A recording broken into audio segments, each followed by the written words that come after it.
Everyone's favorite talking head, Seren Petro. Right you are, Kay. Right you are. Petro on the program on Sports Radio 810 WHB. That's the band that was playing there. Is that what we got going on? Yes. There you go. Thought, take me to the water.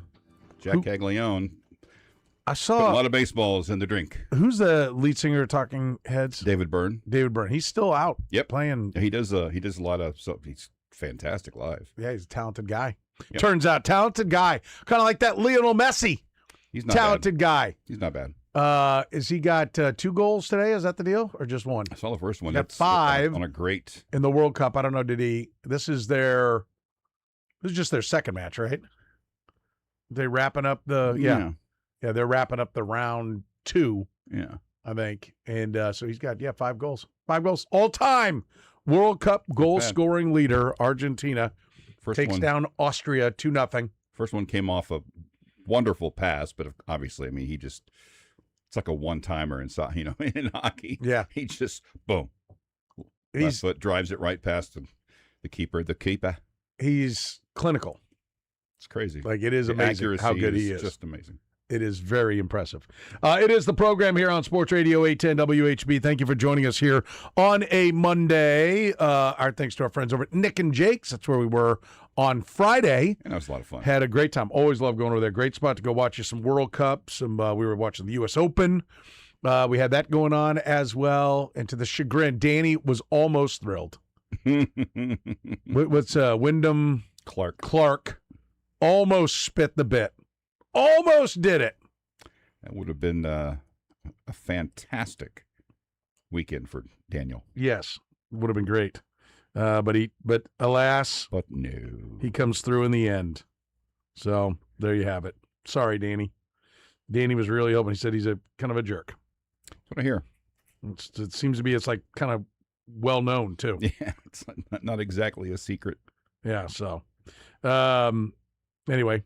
I digress. I got to get that fixed now before I leave town. You ever done that? I don't know. The little rubber part on the end of the glasses? Yeah. I'm like, why does my head hurt? Oh, because the metal of the glasses is digging into my scalp. That's what it is. Worn the same pair of glasses for 15 years. Yeah. They barely. I don't even wear them here. Yeah. I have them, but they don't line up at all. Yeah. Thankfully, I don't need them at work. Get over to get a new ear guard, if you will. Matt Derrick's coming up in the 3 o'clock hour, 2-minute drill in the 4. Jeff Passan in the 5 o'clock hour. We begin. Where did we say we were going to begin? Did we say we are going to start with Jack? Or Jack Caglione? Jack or Dusty? Jack and Dusty. Yeah, Dusty May leaving Michigan for the Dallas Mavericks. Mm-hmm. Let's just start there. You grab a phone line if you want. We're going to talk a lot of Royals. 913-3810810, the phone number. I'm afraid if we go down the Royals road, we won't ever get to this point. And I want to hit on a couple of things on this. Grab a line right now, 913-3810810. You can hit me up on the Twitter. It's at Seren Petro, SORENPETRO. Dusty May leaving Michigan for the Dallas Mavericks job, a job that has been open for months, right? Yeah. And the national championship of college basketball was won months ago as well, right? More than 2 months ago. And just now, yes, he's been hired. Mm-hmm. What does that say to you? I'm not entirely certain. It says maybe they threw a lot of money at him. Well, it says to me, first of all, the Mavericks don't really know what the hell they're doing. It screams to me that he was not their first choice. Yeah. Or they couldn't make up their mind. I mean, paralysis by analysis. Like, come on, guys. Mm-hmm. You've got the national championship head coach at Michigan. That makes him, and especially in today's roster construction world, I think most of the college coaches are probably even more prepared to make the jump to the NBA. It's more like the NBA now, so you get a better read if they can win in this environment. But if you wait this long, I mean, either he has turned you down numerous times, and you just had to keep either giving him, like, I feel like it's one of two things. Either you finally hit the amount of money that he just can't say no to, right? Mm-hmm. Or you finally gave him the control he wanted all along. Right. But if you just arrived at the idea that Dusty May is the guy you want to hire as your head coach, and it took 2 months after watching the national, like, what has happened? What has he done in basketball that has improved his stature as a coach? I would love, we may never know, but I would love to know what happened between the firing of, I can't think of who the Mavs coach was, and today. What has Jason Kidd. Jason Kidd, Yeah. and what have the conversations been like? Have there been any? It has come out that according to Jeff Goodman, a source said that the main reasons why May left Michigan, the state of college basketball and not knowing what it's going to look like tomorrow, in a month, or in 5 years, that's becoming a theme. Yeah. And the organization and the chance to coach Cooper Flagg. But it is of note that it's another coach going, I don't like this NIL stuff. Yeah. I'm going to go somewhere where I'm going to make a lot of money. And Well, I got where there's total some control. guardrails. We have a Yes. salary cap, and Yes. it's not just endless spending. Like did Michigan, is he like, okay, but listen, to put that roster together, it's twice as much now. Well, we're not going that far. Well, I like winning championships. I want a chance to win a championship. Forget it. I'm out. I mean, I think it's just, I don't know what it is. Either the Mavericks couldn't figure anything out. I mean, there were reports that John Shire, they were interested in John Shire first, and he told them no, and so that's how they arrived at Cooper Flagg, or how they arrived at Dusty May, that they're like, oh, we'll reunite Shire and him. And so, okay, but still, he's been done for months. Yes. I mean, you're everyone's been done for months. you didn't make the playoffs. You can jump right on it. Yeah. Like that's you do that early so you get the candidate you really want. And so either they didn't get anybody that they wanted, they're way down their list. I just think this is interesting. I know if you're not it's like, well, it's not KU, K-State, Missouri. I get it, but I just want everybody to take a note of this. Let's see what he does with the Mavericks. He may be great. He may be terrible. I don't know, but it is a very unique hiring. And to your point about the okay, I'm not sure what college basketball is going to be. Are we going to see? There hasn't been a college basketball coach hired in the NBA since John Beilein in 2019. At least I saw that on something, that was the last guy to do it. But is this going to become more the norm?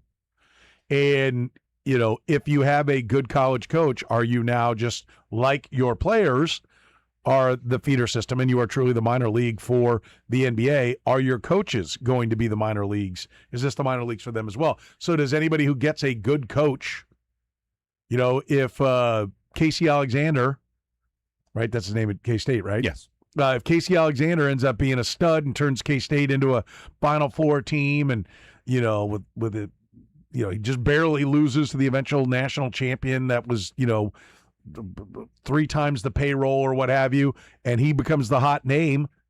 Are they all going to be making just a parade into the NBA? If he is the Dusty May of Florida Atlantic, has that story where everything aligns right and they lose a heartbreaker in the Final Four.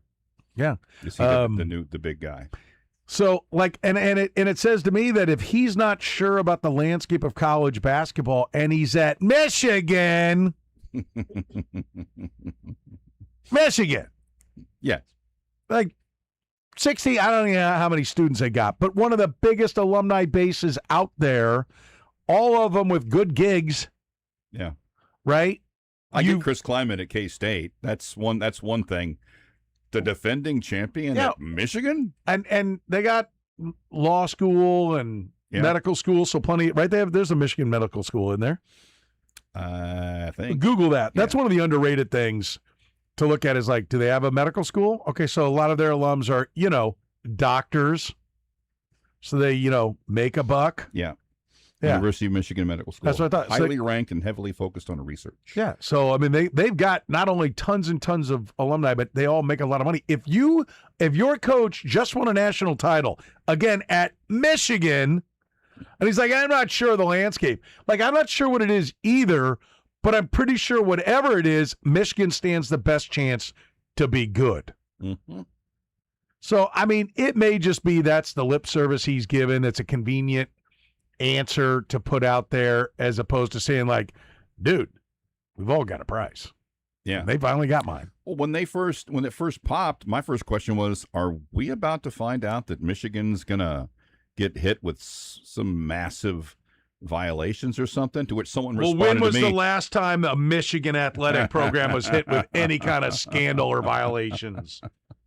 Where do you come off with that? Somebody responded to me, are there any violations you can do anymore? I'm like, there are, but it's a little tougher than it was before. But what are they? I have no idea. But Short of gambling. Yeah, sort of gambling. That's what he said. He said, other than gambling, what could he possibly do? I'm like, well, that's a pretty good point. Yeah, Mayday told me that. I was like, okay, I don't know. Yeah. But the first thing popping in my head is, wait a minute, now? Yeah. It's as bizarre a timing from his standpoint as it is for the Mavericks to be hiring a new head coach one day before the NBA draft. Yeah. Boynton is going to take over. He was on the staff. That's what we said. Well, I guess you just pretty much got to go interim here, and we'll get through this year, and then we'll throw it out there to and see what you can get, whoever's out there. Yeah. But if Michigan wanted to call whoever they want to call, you're answering the phone. Yeah, and I think they will a year from now. But I think the problem would be what can, and you might be able to get the guy, but you're still gonna have to wait to get players, aren't you? I mean, well, and I think many teams are kind of set. I think that Boynton was on the staff, and so I think they're probably feeling like this is the best way to try to maintain the roster. Yeah, that's my assumption. Is that this will be the best way to maintain the roster. But it is like if Dusty May's only been on the scene for a little while. I don't know enough about him. Yes. To say, okay, well, this is what he's always been angling for, was to get to the pros. Doesn't feel that way. Yeah. But there were a lot of people who maybe thought they were even beyond casual basketball fans who, when the tournament began, had to be reminded who the Michigan coach was. Well, because Dusty May is not a name that's been burrowed into your brain for 10 years. I do think, listen, you do have a star player. You're getting an aging star back. I actually, if I were Dusty May, the first thing I'd do is trade Kyrie Irving for whatever I could get and build the thing completely around Cooper Flagg. But, those are a couple of pieces, I guess, but you're a 26-win team with Cooper Flagg. Now, he'll be better next year, and we'll see. But, man, Mark Cuban's like, yeah, I wish I hadn't sold to those guys. Well, okay, well, they don't exactly look like they're a finely tuned machine there with the Dallas Mavericks. I mean, I think it's interesting. I think it's a really interesting situation. And I'm completely, I guess just wanting to see if it works. They have the 9th pick. Yeah. Cooper Flagg, pick number 9. Well, Kyrie Irving coming back. They've got a couple of other good pieces, a couple of other previous lottery picks. Michigan big man, a day. Is he going to try to get his own guy? Or I hope he takes the best player. Yes. That's what he should do. But that's around the range that kid's going. They've already got, was it Derek Lively from Duke that's down there? So he was hurt last year, but tomorrow night got a little more interesting. Yeah, it did. It was already interesting, but now it goes beyond the interest is generally going to start after the first 3 picks anyway. Now it's going to go a little deeper than maybe people thought. And on that draft front, Darren Peterson expected to go number 2 overall. This after he put out to everybody that he would only meet with the Wizards because he plans on going 1-1. First of all, I don't get why you wouldn't want Salt Lake City. I was really impressed. I was there a year and a half ago, whenever it was. I was really impressed with the city. I mean, it's clean. It's beautiful. Mountains all around you. You can go up to ski resorts in 45 minutes, be up at a fancy ski resort. I think, is it Heavenly, I think, is you can go up to. Neat little ski town. It's a cool city. And they're about ready to get Major League Baseball.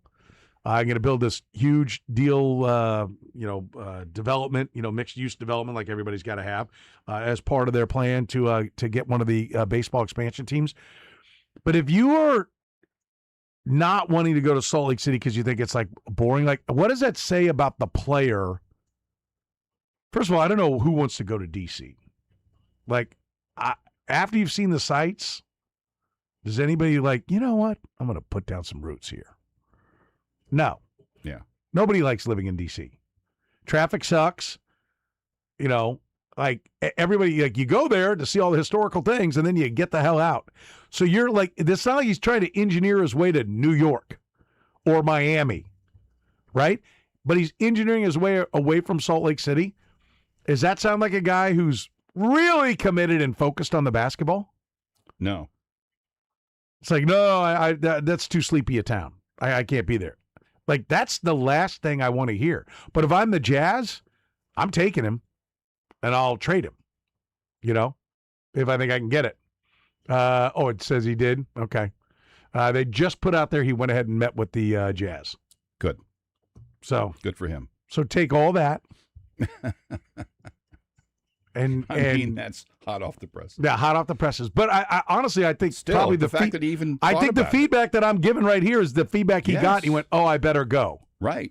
No, I think you're on it. And if you look at the betting lines, DeBanza is like a heavy favorite to go 1. Peterson's a heavy favorite to go 2. Boozer 3. Caleb Wilson 4. Darius Acuff 5. They're all heavy favorites to go into those spots. But it just takes one team to trade up and view it differently. And turn that upside down. And even that he met, and it's a report that he did. If I'm the Jazz, I'm still taking him. But I mean that sounds like something he did it, but he did it because he thought he had to, or people were, pressuring him to. Not that he thought it was necessary. I think that's still a black mark in my book. But he's got the goods, and if you're the Jazz and he's there, you take him. But I don't think the fact that he met over the weekend changes the mentality issue that I would have with him that much. Is he talented enough that if DeBanza's off the board, is DeBanza talented enough that it doesn't matter what you have on your roster, you're taking them? I think so. I think DeBanza is, I think. Because I don't see any other issues with him. Peterson, I might, talent is there, but part of the physical talent, the skills are there. How much does he want to play basketball, and how much? Well, how good is he really? We don't really know, because we didn't see it except for stretches. And there's so much of it. They're going to have to kind of color it in and go, well, what would he have done here? What would he have done there? They have to work him out, obviously, and see what's what. But there's much less of a sample size of how good he can be than there is to DeBanza. That's why I think he's the easy one. Yeah, I think you take him 1. I'm not sure. I don't think Darren Peterson is a must-have at 2. I would agree. I think Darren Peterson, you got to look at your roster and say, where does he fit? I mean, like they literally since he left Kansas, they have literally thrown up every flag you could possibly throw up. Like, oh, I want to play point guard. Oh, we're a team that needs a point guard. He's going to play point guard. Okay, so we should get him. Oh, now I'm healthy. I wasn't healthy. What the hell was it they decided was the problem? They came up with. I can't. He hatched some creatine. Yeah, creatine. That's right. That's why now you're going to see the real me. Yeah. Okay. Like if that's not a. Yeah. I mean, that's an admission that you weren't very as good as you can be. I don't want to say weren't very good, but that's admitting that you weren't as good as you could be, and now we're throwing it out this way. And if you're a player on the Jazz, or if you're the coaching staff, you have to say, all right, if we're going to bring him in, is he going to mold to any kind of system, or is he going to do what he did in Lawrence for most of the year? When he's on the court, the system, he is the system. And other players have to, adjust around him. Is that someone you can build around? That's you're picking at 2. You can't blow this. And I'm seeing about 25 minutes ago from ESPN, Trae Young and the Washington Wizards have agreed to a 4-year, $212 million contract. Yeah. So they've got a point guard. Yeah. That's the whole, like, you want to play point? Well, no. You're not really looking at the roster. And that does Darren Peterson and Trae Young look like, do you see those 2 games playing together? No. I mean, two guys that really want the ball in their hands. Yes, two ISO guys. Yeah. I mean, Eek. yeah. The Wizards are going to have a lot of really high picks on their roster. I don't know if they're going to be any good. I don't know if they're going to make it fit. Right. But they've got a lot of ones they've already taken, and Saric was like 1-1 or 1-2, and like they've got plenty of high picks. You add Debanza to it, it better take off, from that standpoint. But I love the NBA draft because for the most part, other than the Smokey McSmells a lot from the Euro leagues, you know who the guys are. From Belarus. Who? Other than the Euros. Yeah. And so you get to see, oh, yeah, I saw him play. And there's no joy like reading on Twitter who's going at pick 21 when the commissioner is coming out to announce pick 17. Didn't they try to put the kibosh on that and it didn't work? Or... Well, because they don't control the agents. Yeah. I mean, like, and someone's if they get it, it's going to put it out there regardless of what anyone says. And I'll tell you the same thing about the NBA that I said about the NFL draft. Tell the general manager, why does the general manager and the coach have to call the kid before they announce it, or the owner? Like, if you really want it to be the best television possible, tell your own people stop calling the kid. Because that's how the agent, that's how they know. Mm-hmm. And then the agent immediately tells everybody, because he wants it out there as fast as possible, my guy got drafted. Yep. Everyone's wants their bread buttered. It literally is Andy. The problem is Andy Reid, Brett Veach, and Clark Hunt. They are the problem. Well, we got to call before anybody, before he knows. We're going to be the ones to tell him. We want the social media video of us letting him know. Yeah. I mean, you can't tell him. Like, they all hand the phone around to like 4 different guys. So only one person gets to be first. You can't just let the commissioner be first. And then, okay, we took you. How you doing? That video's not good enough for your website, for God's sake. And in the Chiefs case, they called Mansour Delane and said, I know we didn't talk to you a lot. So this is probably a surprise, but we're going to draft you. Yeah. All versions of, hey, buddy boy, when do you want to be a Kansas City Chief? I can't remember who John Dorsey was talking about with that clip. Buddy boy. Yeah. I remember when he called, when he was the Browns GM, and he called. That may have been what it was. I think that's what it was. Baker? Baker Mayfield. Hey, buddy boy, you want to be our quarterback? Yeah. Dorsey. The golden era of Browns football, the John Dorsey, Baker Mayfield combo that just could not be stopped. Nope. Anyway, I'll be excited for the NBA draft. Always enjoy it. 913-3-810-810. The phone number. We'll talk some Royals baseball when we come back. 913-3-810-810. Turns out Jack Caglianone's pretty good at this baseball. How good is he? How good will he be? What does this mean for the Royals moving forward? We'll do that next. You can grab a phone line right now. 913-3-810-810. You're in the program. The program with Soren Petro. Thank God there's only one of these a day. Weekdays from 2 to 6 on Sports Radio 810 WHB. All right, listen up. Do you have a beautiful outdoor living space? Last night, it was amazing. Went outside, sat on the patio. I can do it because All Weather Decks built us our dream outdoor living space. You can increase the usable square footage of your home. You can increase the value of your home with a great outdoor living space. Listen, if your deck has seen better days, is it rotting, right? Is it falling apart? Do you worry about inviting me or Curtis over because you think we'll just fall right through it? Well, then call Weather Decks. How about that patio? Is it crumbling? Maybe you don't have any outdoor living space whatsoever. Fine.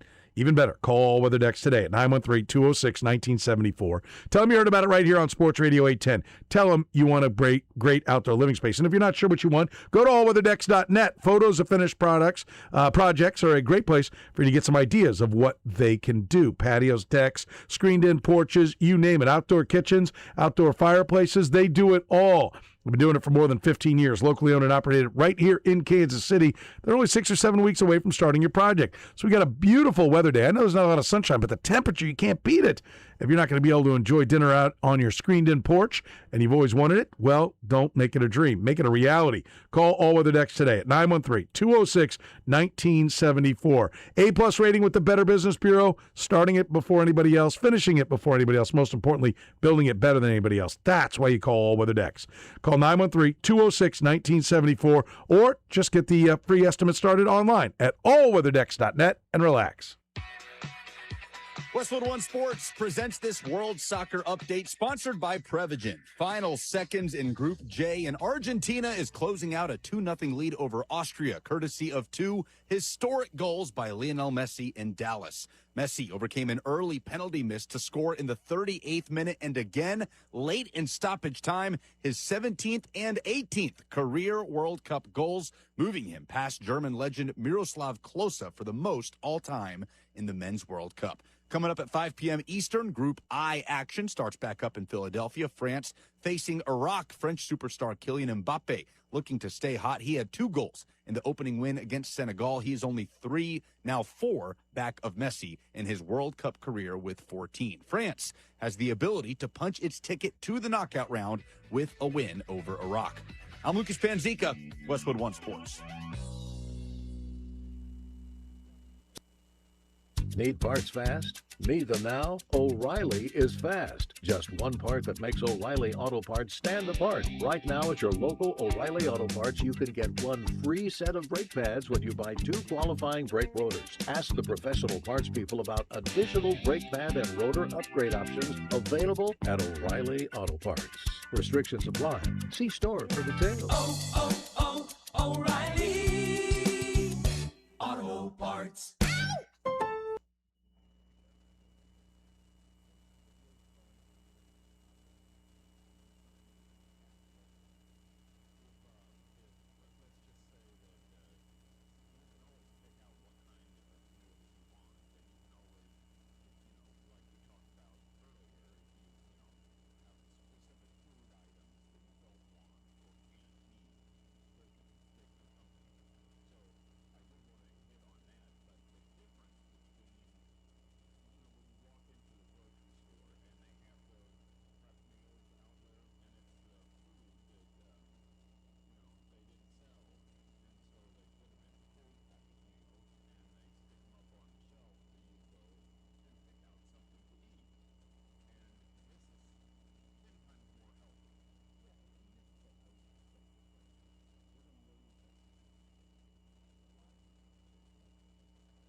More talking heads. Yeah. Is there a theme here? Or I'm just following Curtis's lead. Okay. All right. Wild, wild life. 913-810-810, the phone number. Talking some Royals baseball this segment. Jack Caglione emerging as a force for the Kansas City Royals. At least he has been hot a couple of times.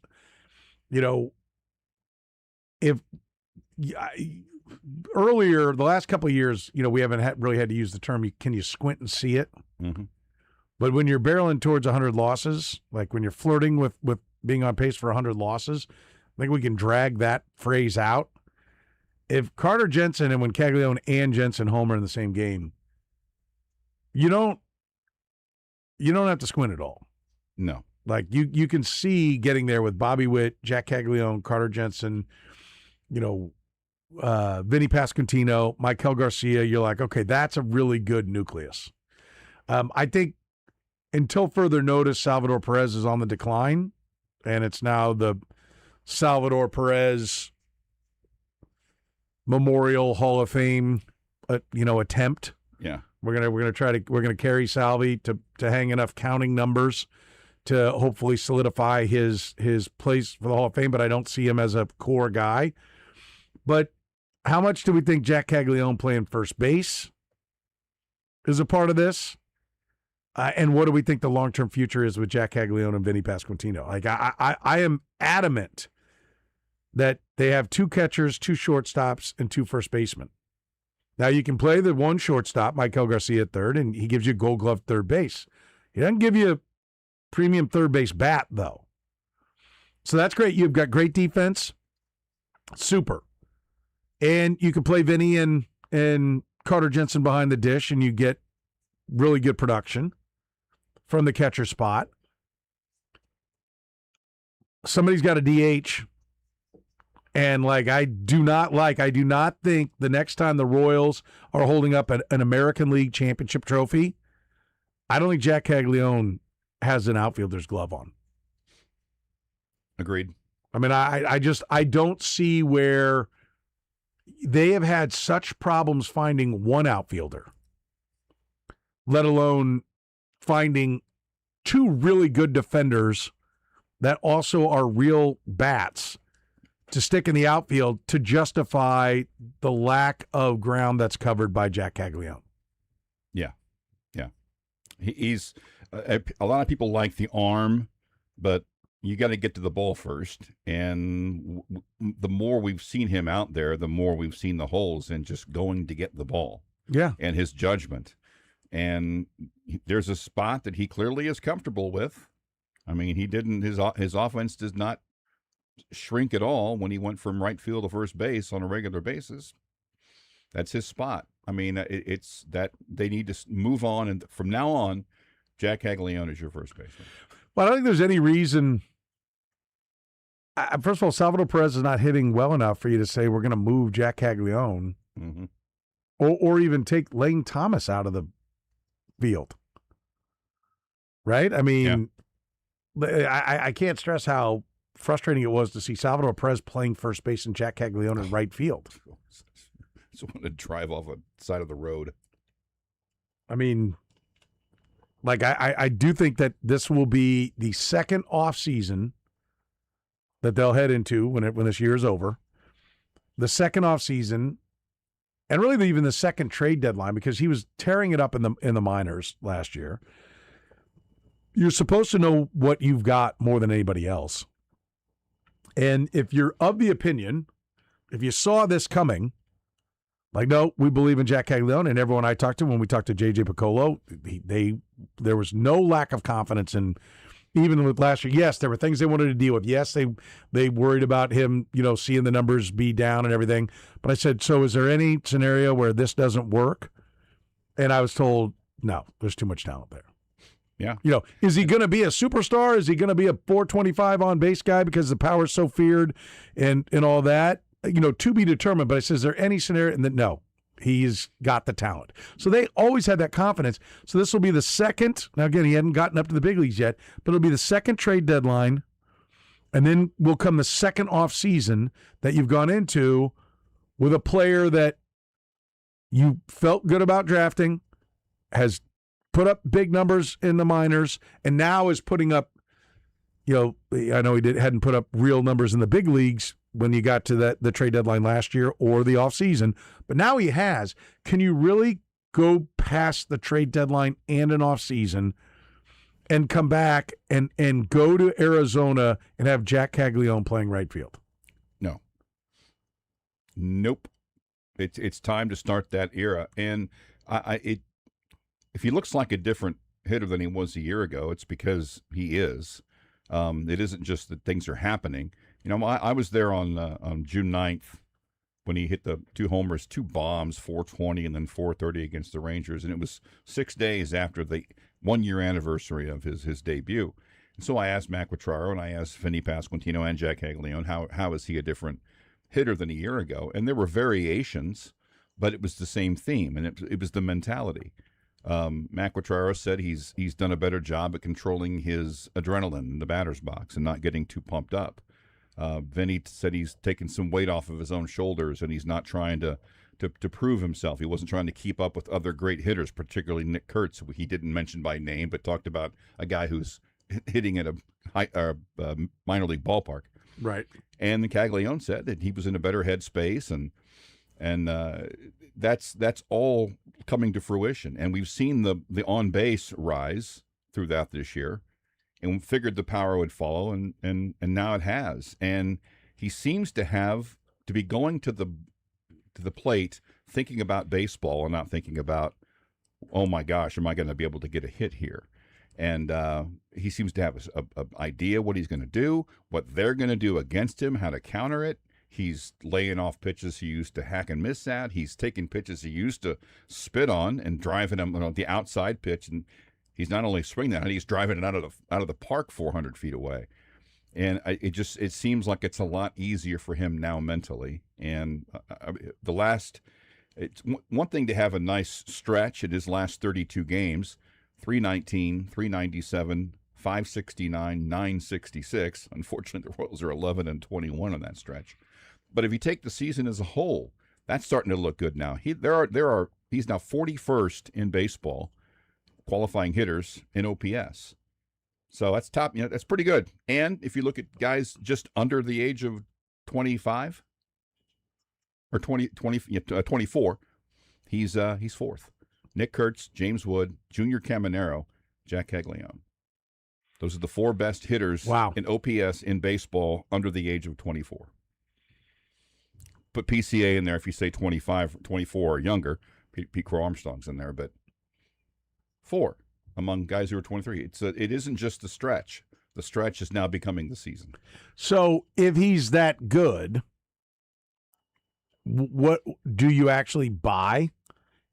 And when I say buy, you don't buy at the deadline for this year. I mean, if something freaky would happen, fine. But we're talking about a team that, what did I say? I think they need to go 52-32 to get to 84 wins. It's 620. Yeah, 620 baseball. Like, I don't see that happening. And I kind of feel like 83, 84 is probably, I think somebody's going to, I think all 3 wildcard teams are going to come in over 500. Maybe I'm wrong, but I think eventually somebody's going to get hot. Somebody's going to add the right pieces, and all 3 teams are going to come in. So I think that's where you got to kind of be targeting. And the other 2 are going to chase, so they're going to be in on it. But, from the standpoint of, well, you got Bobby Wood Jr., you got Vinny Pasquantino, you got Carter Jensen now, like, should they be in a position to be adding, not for a stretch run this year, but, not a rental player add, but adding somebody who's got 3 years of team control, not 6 or not in AA or A ball. Should they be looking to add to this team because we now very much see it for 27, or are they still pieces away? I think if the right, I think they should be looking for that. I don't think that necessarily it's an imperative to do it, but I think that needs to be an avenue that they not only seriously consider, but actually pursue. If you can find that guy, make the move. If you can't, well, you can't. You don't make it just to make it, but that's absolutely an avenue they need to pursue. So what does that look like? That's what I'm trying to get in my head, like what you're moving. Yeah, I would assume it's not just selling off a veteran pitcher like Michael Walker or a bullpen arm of Daniel Lynch. I would assume that means, dangling Blake Mitchell or a David Shields for a hitter with control. I mean, if you're talking about like, okay, we want to put down a legit 20-plus home run guy who can also field the position at a high level, what are you giving up? Yeah. I mean, you do. I mean, Kendry Churio just got moved up to A-ball, and his first start went, I think, 4 2/3, 7 hits, 7 runs, no walks, 10 Ks. Weirdo. Go figure. I mean, I think it's just like, okay, shock to the system, and the 10 strikeouts make me feel real good that he's going to be just fine. And the no walks. Yeah, the no walks. I'd like to see how the 7 runs came about, what it was. Yeah, the funky contact, or did he just get? Yeah, Lumpkin is coming along. Like, he's been moved to Double-A. He was in last year's draft as well. Like, what does it look like to add to this team by trade? And you can't be like, well, we don't want to give up any of those guys. Okay, so what are you giving up? Yeah. Because there appears to be, I mean, Cameron Meisner and John Rave are here. Like, yes, that says. Are you seeing it with them yet? I mean, we're not yet, but and neither one of them are getting younger. Nope. They're both in their late 20s. Yeah, that would have happened for those guys if it was going to happen. I might be aging Rave beyond what his age is, but I think he's like 26 or 7. I don't think he's in his low 20s. So, yeah, 28. I mean, 28, yeah. Yeah. Whew. So, it's they're kind of in an interesting spot. Like, ideally, what you want is for the ownership group to say, well, here's $40 million, go buy 2 players. It's not usually how it works. No. Level of concern with Stephen Kolek getting blown up? Not particularly high at the moment. We looked it up. He's only 7 teams that have seen him more than once, right? And the Cardinals, this was their 3rd time seeing him. Yeah.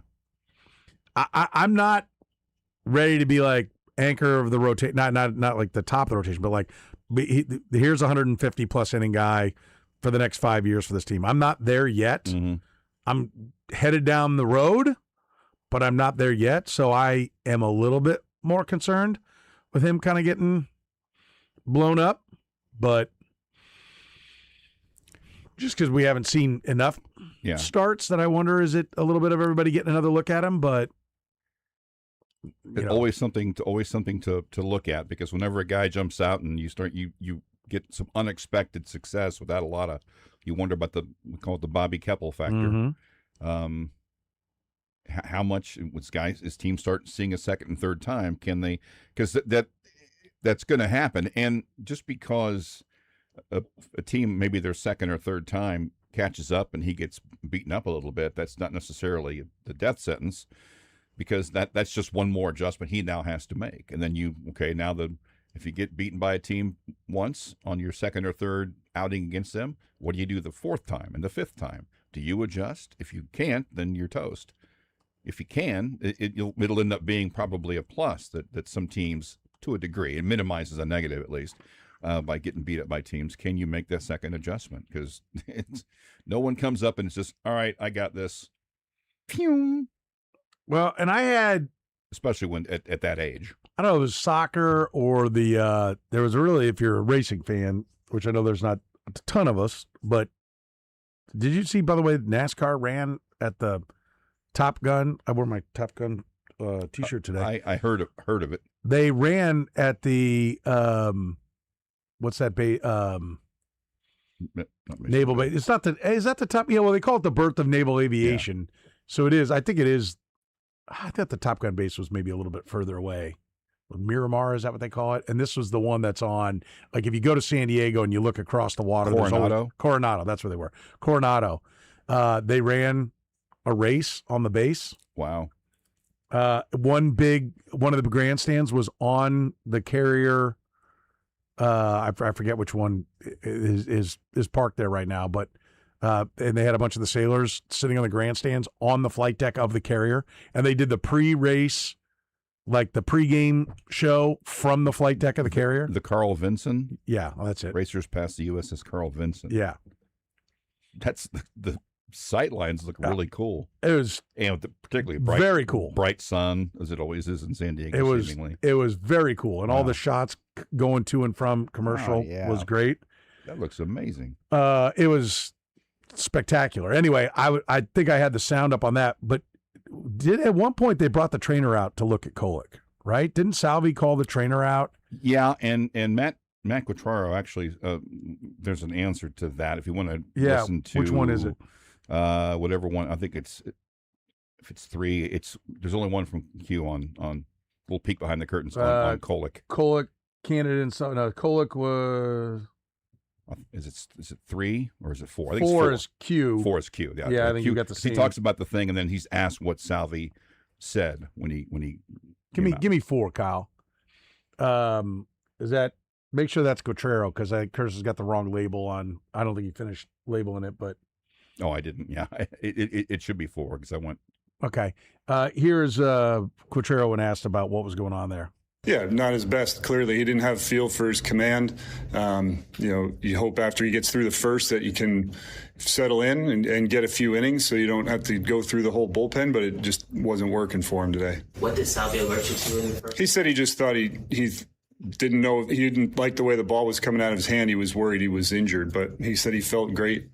Yeah. So, what did Salvi alert you to there? Well, I mean, Salvi was wondering, they're like, look at him, watch him, Watch because Salvi didn't like it, and he did not have his usual control, and so we'll find out if, he's just saying the right thing, and they're like, they're going to skip Kolek, then, okay, Salvi was seeing something. So that does scare me about that, and I had not heard, at the time, they're like, no, we're going to keep going with him, and so I said, okay, I guess he's okay, but, I mean, I like what they're getting from Kolek, but And I like the fact that they battled in that game. Yeah, I mean, but part of the battle is that they some sticks are there to use. I mean, it's when you can hit the ball over the fence, you can fight your way back from being down 9-3 or whatever it was early. Yeah, when you don't, you can't. You're not going to single your way to 10 runs, but hit the ball over the fence and. It's amazing how quickly runs come when you hit the ball over the fence. 913-3810810. We'll talk some more Royals baseball next here in the program.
You're listening to the program here on Sports Radio 810 WHB.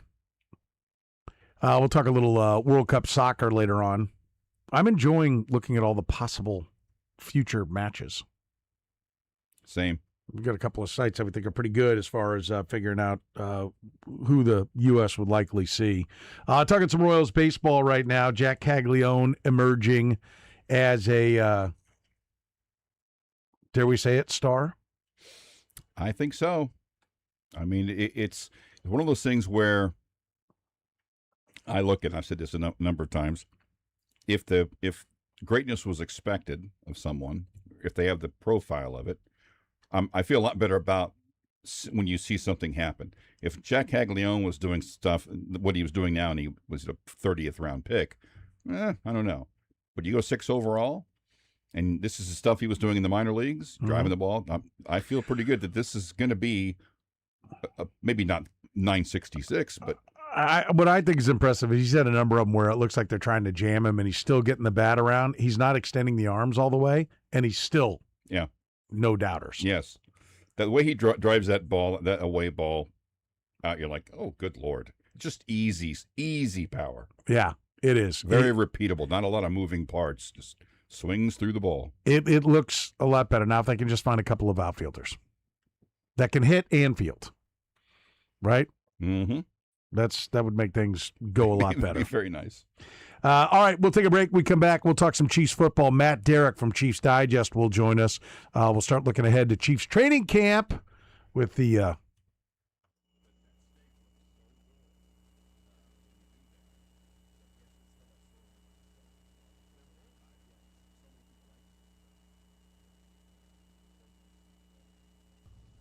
great Matt Derrick.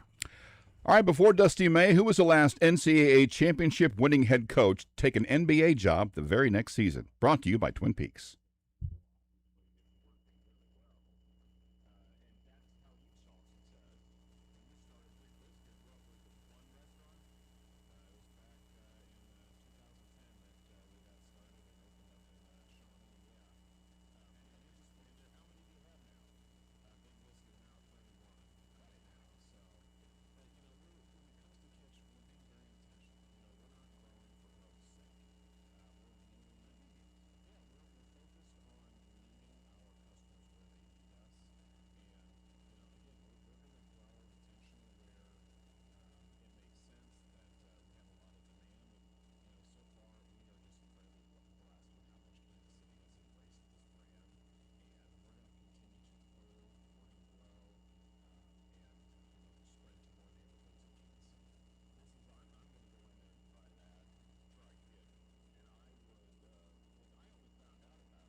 echoes throughout Chiefs history.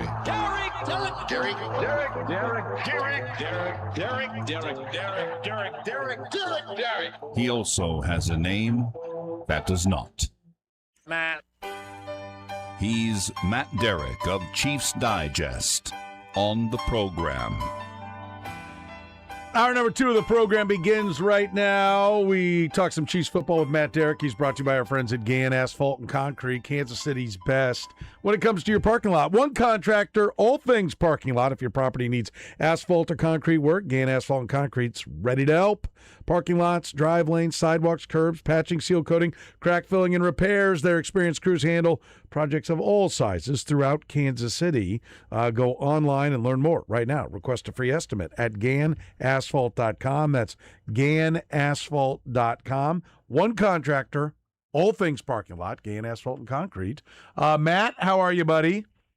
Hey, doing pretty well, Seren. It's a nice day out, enjoying life, and nothing crazy has happened today, so I'm all for it. Nice day. Nice day. It's for me. I mean, I headed out on my old man walk, and I was like, do I need to get long sleeves? Like, what is going on here? It's phenomenal. I mean, it's a Chamber of Commerce day for sure. Yeah. Oh, yeah. Temperature, you can't beat it. I was toying around doing some work for an upcoming topic we're going to do on one of our Red, Gold, and Bold podcasts. And I think you were doing this not long ago as well. Have you put pen to paper on an initial 53? I am working on it right now. I haven't published it yet, but it is in progress. Okay. So what are you finding? I'm curious if you were finding the same thing that I found when I have completed my effort. Anything jumping out at you about going through that exercise?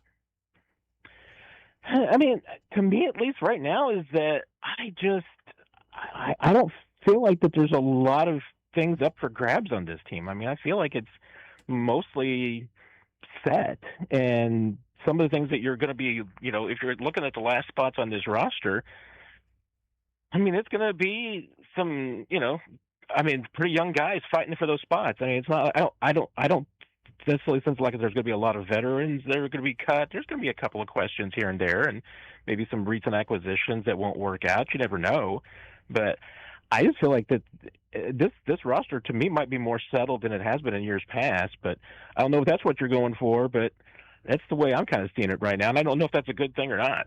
I usually, when I do it, here's what I saw. When I do this, I usually start putting down, I just go by positions, and I'm like, all right, these are all the guys that are on the team. And usually I get done, and I've got like 55 to 58 guys. I'm heavy, and I got to make some cuts. I did it this time, and I was at 50. Yep. I mean, I believe that. I there were 3 guys. I had to go find 3 guys to add to it. And that's not usually where I'm at. And that concerns me that there's a complete lack of depth. I share that concern because there's a couple of positions where I don't think there is a lot of depth, and and some of the places, I mean, it's fine. I mean, I think you can pencil together a 6-man wide receiver group pretty easily without any qualms, and maybe your only question is just, hey, who's your 6th receiver and who is that for return purposes? But then again, I mean, I could also just jot down 5 linebackers and 9 defensive linemen and 9 defensive backs, and then it's like all of a sudden it's like, well, no, wait a minute, I need 4 more defensive players because this isn't enough people. Yeah, I'm intrigued. All right, let's go through a couple of the positions. Do you think it's just the same 3 at tight end? Is there a 4th tight end? Is anybody, we know Travis Kelce's not getting cut, and I don't think Noah Gray's getting cut, but is Jared Wiley in a fight for a roster spot? I mean, because that's one I was like, I ended up coming back and going, okay, I think one of my versions, I was like, all right, I'm going to add a 4th tight end because everyone's going to more 2 tight ends, and maybe the Chiefs are going to copy that, going to try to get teams out of their nickel back situation, so they'll go more 2 tight ends. What do you make of how the tight ends look going into camp? Yeah, I mean, I feel like at least with the structure of it, I feel like that you could pretty much put I think there's 7 tight ends on the roster right now.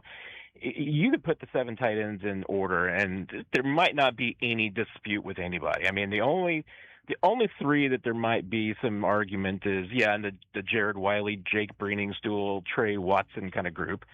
But you know what? All 4 of them might end up making the roster because, I mean, with Travis, with all 2 of those 3 rather, might end up making the roster because the Chiefs might keep 4.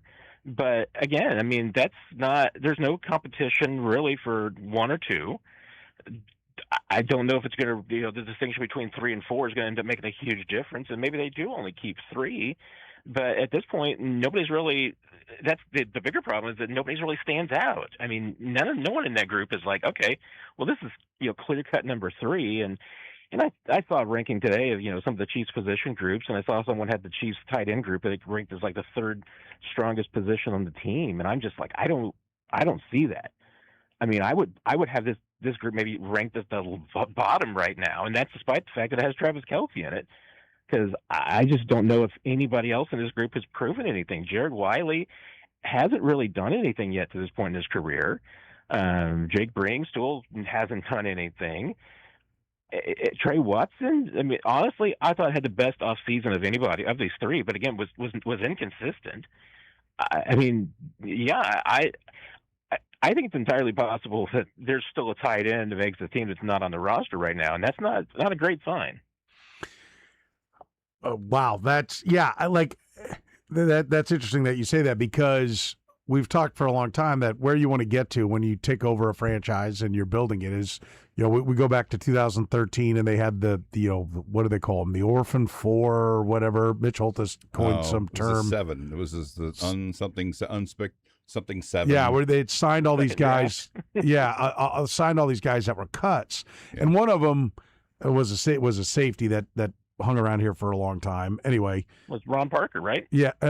Was it Ron? No. Was it Ron Parker? Might have been. Maybe it was. Yeah, you're probably right. Yeah, it was Ron Parker.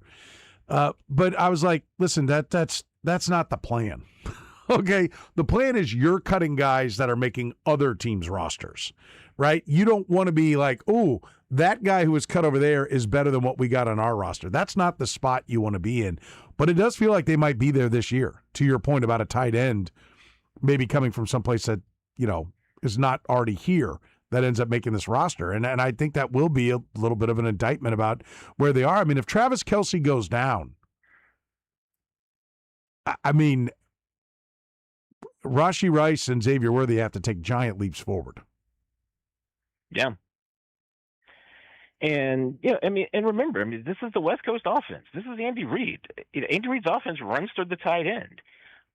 This is a totally other separate subject of it, but it comes back to it again. I am just been perplexed that the Chiefs have really over the years just neglected the tight end position behind Travis, and particularly at this point in his career, because you need to be ready for life without Travis Kelce. Because one, he could retire any year. But 2, he's been actually since his rookie year extraordinarily lucky with injuries that he hasn't missed any significant time. You've just been playing with fire. And, they drafted Wiley was a 4th-round pick. If I'm not mistaken, I think they've only drafted 3 tight ends since Travis Kelce. Noah Gray, I think James O'Shaughnessy, and Jared Wiley. That to me is not enough. If you run your offense through the tight end, and as important as that position has been to Andy Reid going back to Philadelphia, I feel like you should almost be taking probably a tight end every other year at least. Yeah, I think one of the things that happened is everybody saw what the Seahawks were doing and the Rams running multiple tight ends, and everybody ran out. I've talked to a couple people that have told me that this year's draft, they were really surprised at how quickly the tight ends were coming off the board, and not necessarily just the kid from Oregon, but that the big blocking tight ends were all going high, round or 2 higher than they thought that they were really going to go. And it seems to me like a lot of people are running right out there to play bigger and to put a big tight end out on the field. And the Chiefs are somewhat showing their hand because they didn't go get one of those guys. Yeah, they really are. I mean, and I don't think this is the guy that's going to change it, but I do think it's pretty notable that they had the two tight ends in for a tryout during the mandatory minicamp, and they end up signing Mason Pine that's 6'7", 260. I mean, maybe he's the sleeper to make this team because the rest of this group, not a bunch of blockers. Maybe this kid can be a blocker and do that because none of the rest of them are. I mean, Noah Gray has a reputation for hanging his hat for being a blocker, but I mean, you talk to almost any NFL scout, anybody in the front office, and they'll tell you that the best blocking tight on this team is Travis Kelce, and that's not a compliment. I mean, Travis is a pass catch first. He's not a guy that he's not George Kittle. He's not, some of the other guys around the league that, are major blockers. I mean, Travis has made himself into a serviceable blocker, but, let's not push and pretend he's pester Jason guy Dunn or anything. Yeah. By the way, like there's some guys like, if you're going to be a blocking tight end, you're going to have a rugged look, like I feel like, you're more likely to, be wearing cowboy boots than you are, shoeless, sockless loafers. Yeah, or flip-flops or something. Yeah. Jake Brenningstool. No. Is that look like a guy who's going to road grade somebody? That is not. Or does that look like a guy that is trying out for Dancing with the Stars? I knew right where you were going to. I was like, just like you could tell that is not the face of a guy who's like, you're I'm taking you off the line, buddy. Hey, Mr. Linebacker. Yeah. Nice to meet you. Good luck today. He's I think 6'6", 240. I mean, he's a string bean. I mean, no, none of these guys. I mean, Noah Gray's the same way. Noah Gray's pretty. I mean, he's 6'3" on top of it, so he's this little guy as it is. I mean, they got a bunch of pass catchers, and this even goes back to, I mean, this kid from Furman that they signed is just the latest in the former basketball players turned tight ends. That's another type that the Chiefs have loved, and I know that was a Dorsey thing, but Veach has that in him a little bit too. They love to find those athletes and turn them into tight ends. Just sometimes maybe just take a linebacker and turn him into a tight end or something. Find me a Jason Dunn. Exactly. Well, that's what I'm saying. The guys were going in like the third round, and they're like, this is like a fifth round guy. They're third rounders. Like we just did or I guess we're still grinding through our dynasty. Are we still going? One of the leagues is done. Yeah, waiting for Adam Hill. We're still on him. I even put a thing out that it's been 16 hours since the last pick. Good Lord. Anyway, we're doing our dynasty draft, which is all just rookies, right? And we have 14 teams in the league, and everybody has 4 picks. So think about it. We're basically drafting 56, and there's actually an extra pick that's thrown in for something, 57 skill position rookies. Okay, so we literally go through everybody. By the time you get into your 4th round, you're reading about, hell, he took Brenning's. Well, no, you took the I took JMG. Yeah. So, I mean, an undrafted tight end he took in this thing. So we go all the way down. So I've literally read about every skill position player that was drafted. And you get to guys that are like on tight ends, like 6'7", 260, he's going to be lined up to block and everything. And you look down at his stats last year, 18 catches for 189 yards and 1 touchdown. And he went in the 3rd round. Mm-hmm. And you're like, oh, okay, I guess we're just taking tackles now at tight end. Like, I'm not drafting that hump. He couldn't catch the ball in college. No way is he ever going to catch the ball, in the pros. And so, like, I guess my question would be, if everybody's going that far, that fast, where they're overdrafting big blocking tight ends, could the Chiefs actually be zigging when everybody else is zagging? That are we going to see defenses come out of the nickel, go back to a base, 4 defensive backs, and then Andy Reid will be the changeup again? Yeah, it is a good question because the funny thing is that I mean everybody's kind of doing what the Chiefs were doing 5 years ago. I mean, the Chiefs had a lot of success during their heydays of the high running offense by putting 2, 3, I think sometimes 4 tight ends. We were always, talking about the T-Rex formation out here that people wanted to see, and they got it every once in a while. Now other teams are doing the exact same thing, and the Chiefs have kind of gotten away from it. I mean, there's still going to be multiple tight end sets most of the time, it seems like, but it doesn't have the same teeth that it once did. And honestly, this team feels like it's equipped to match up in some different ways. I mean, they've constituted this offense in a certain way. I mean, they've brought in and they were willing to spend the big money on Kenneth Walker because they want to get teams out of just this, light boxes, 6-man in the box, 5 defensive backs that are just going to, play and really, you can drop a linebacker too, and most of the time, and end up. And honestly, I mean, there's plenty of times when teams are just playing 1 linebacker, 6 defensive backs. They could get pressure with 3 or 4 up front, and that's all you had to do. I mean, because the Chiefs couldn't handle it. Well, the Chiefs are trying to be able to have enough of a run game threat that teams won't be able to do that anymore. And if they can get teams to put an extra guy in the box, and now, you've got 4 defensive backs on the field, maybe a linebacker who can drop back, maybe you get 5. If you can do that and you've got this receiver group and you could coach some bad habits out of them, then yeah, I mean, I think they're trying to do a specific thing with this offense. They're trying to get teams out of the coverages that they have played, because last year in particular, a big part of the problem that the Chiefs had was that everybody knew they were going to throw the football. If they ran the ball, it didn't matter because they couldn't run it effectively. And every time Mahomes dropped back, he was going to see 6 or 7 guys in coverage, and there was no one that was going to be open in that. Well, now the threat of Walker should at least bring that down by 1, if not 2. I mean, that's what they're hoping for, is that they can get 2 out of that. But, you also design some plays and schemes that, hey, you're hoping that maybe you can take some guys out that way. You can run receivers at each other and use some mesh concepts and all these things to try and, fool some defenses and take them out. But if you can get Mahomes where he's only got maybe 4 guys in coverage instead of 6, he's going to pick apart defenses. So that's what I feel like this offense is constituted to do. And again, I mean, if you're going to pull that off, you're going to do it with more receivers on the field than tight ends, and you're going to run the football. How many defensive linemen do you think that they would like to keep? And can you find do you have anyone that you think is a strong candidate now beyond the top obvious 8? I know they would generally like to keep 10, and it could be any combination. I mean, it could be 5 and 5, 6 and 4, edges and tackles. I think they like this year. I mean, they seem like they would be going in the direction of going 5 and 5, but no, I mean, I'm a little stuck at both those spots, because I think even to get to 9, I think you would have to count Felix Anudike-Uzomah, and I don't know what I've got FAU, and I'm at 8. Who the hell is you?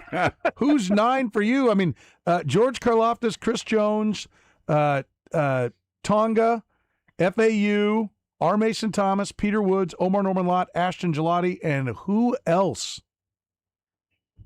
Who am I missing on your list there? I'll just give you the names. I'm just going to rattle them off, machine gun them at you. Tyreek Smith, Marcus Harris, Cole Brevard, Ethan Downs, Anthony Dunn, Damon Payne, Amari McNeil, Vincent Anthony Jr.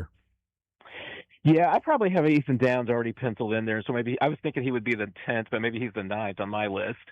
But again, I mean, Ethan Downs, hey, I think he's a nice player with some upside possibilities, but I think he's almost there for special teams purposes more than anything else.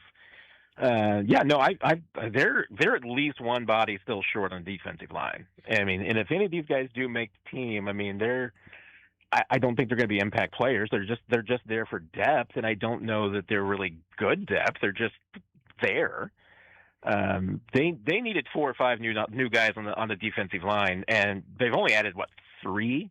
So with Tonga and the 2 draft picks, they needed at least one more. I mean, they still haven't found that piece. I don't know. I don't feel comfortable that they're still going to go out and get that piece. I don't know that there's any veteran out there that they feel like that is going to make a lot of sense for them financially and resource wise. They would probably be better off, honestly, trading for somebody, but I don't think that they want to do that either.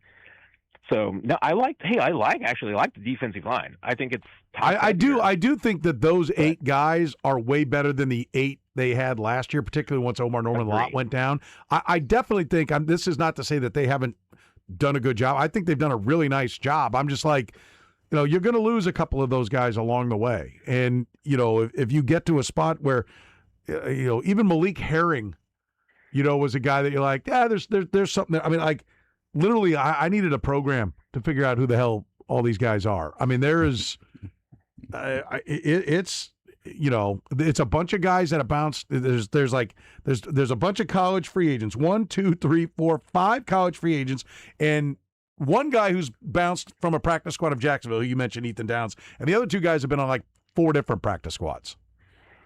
And so like there's not even the this guy at least had the pedigree coming out from college. Maybe that team just didn't know how to coach him type of thing. You know what I mean?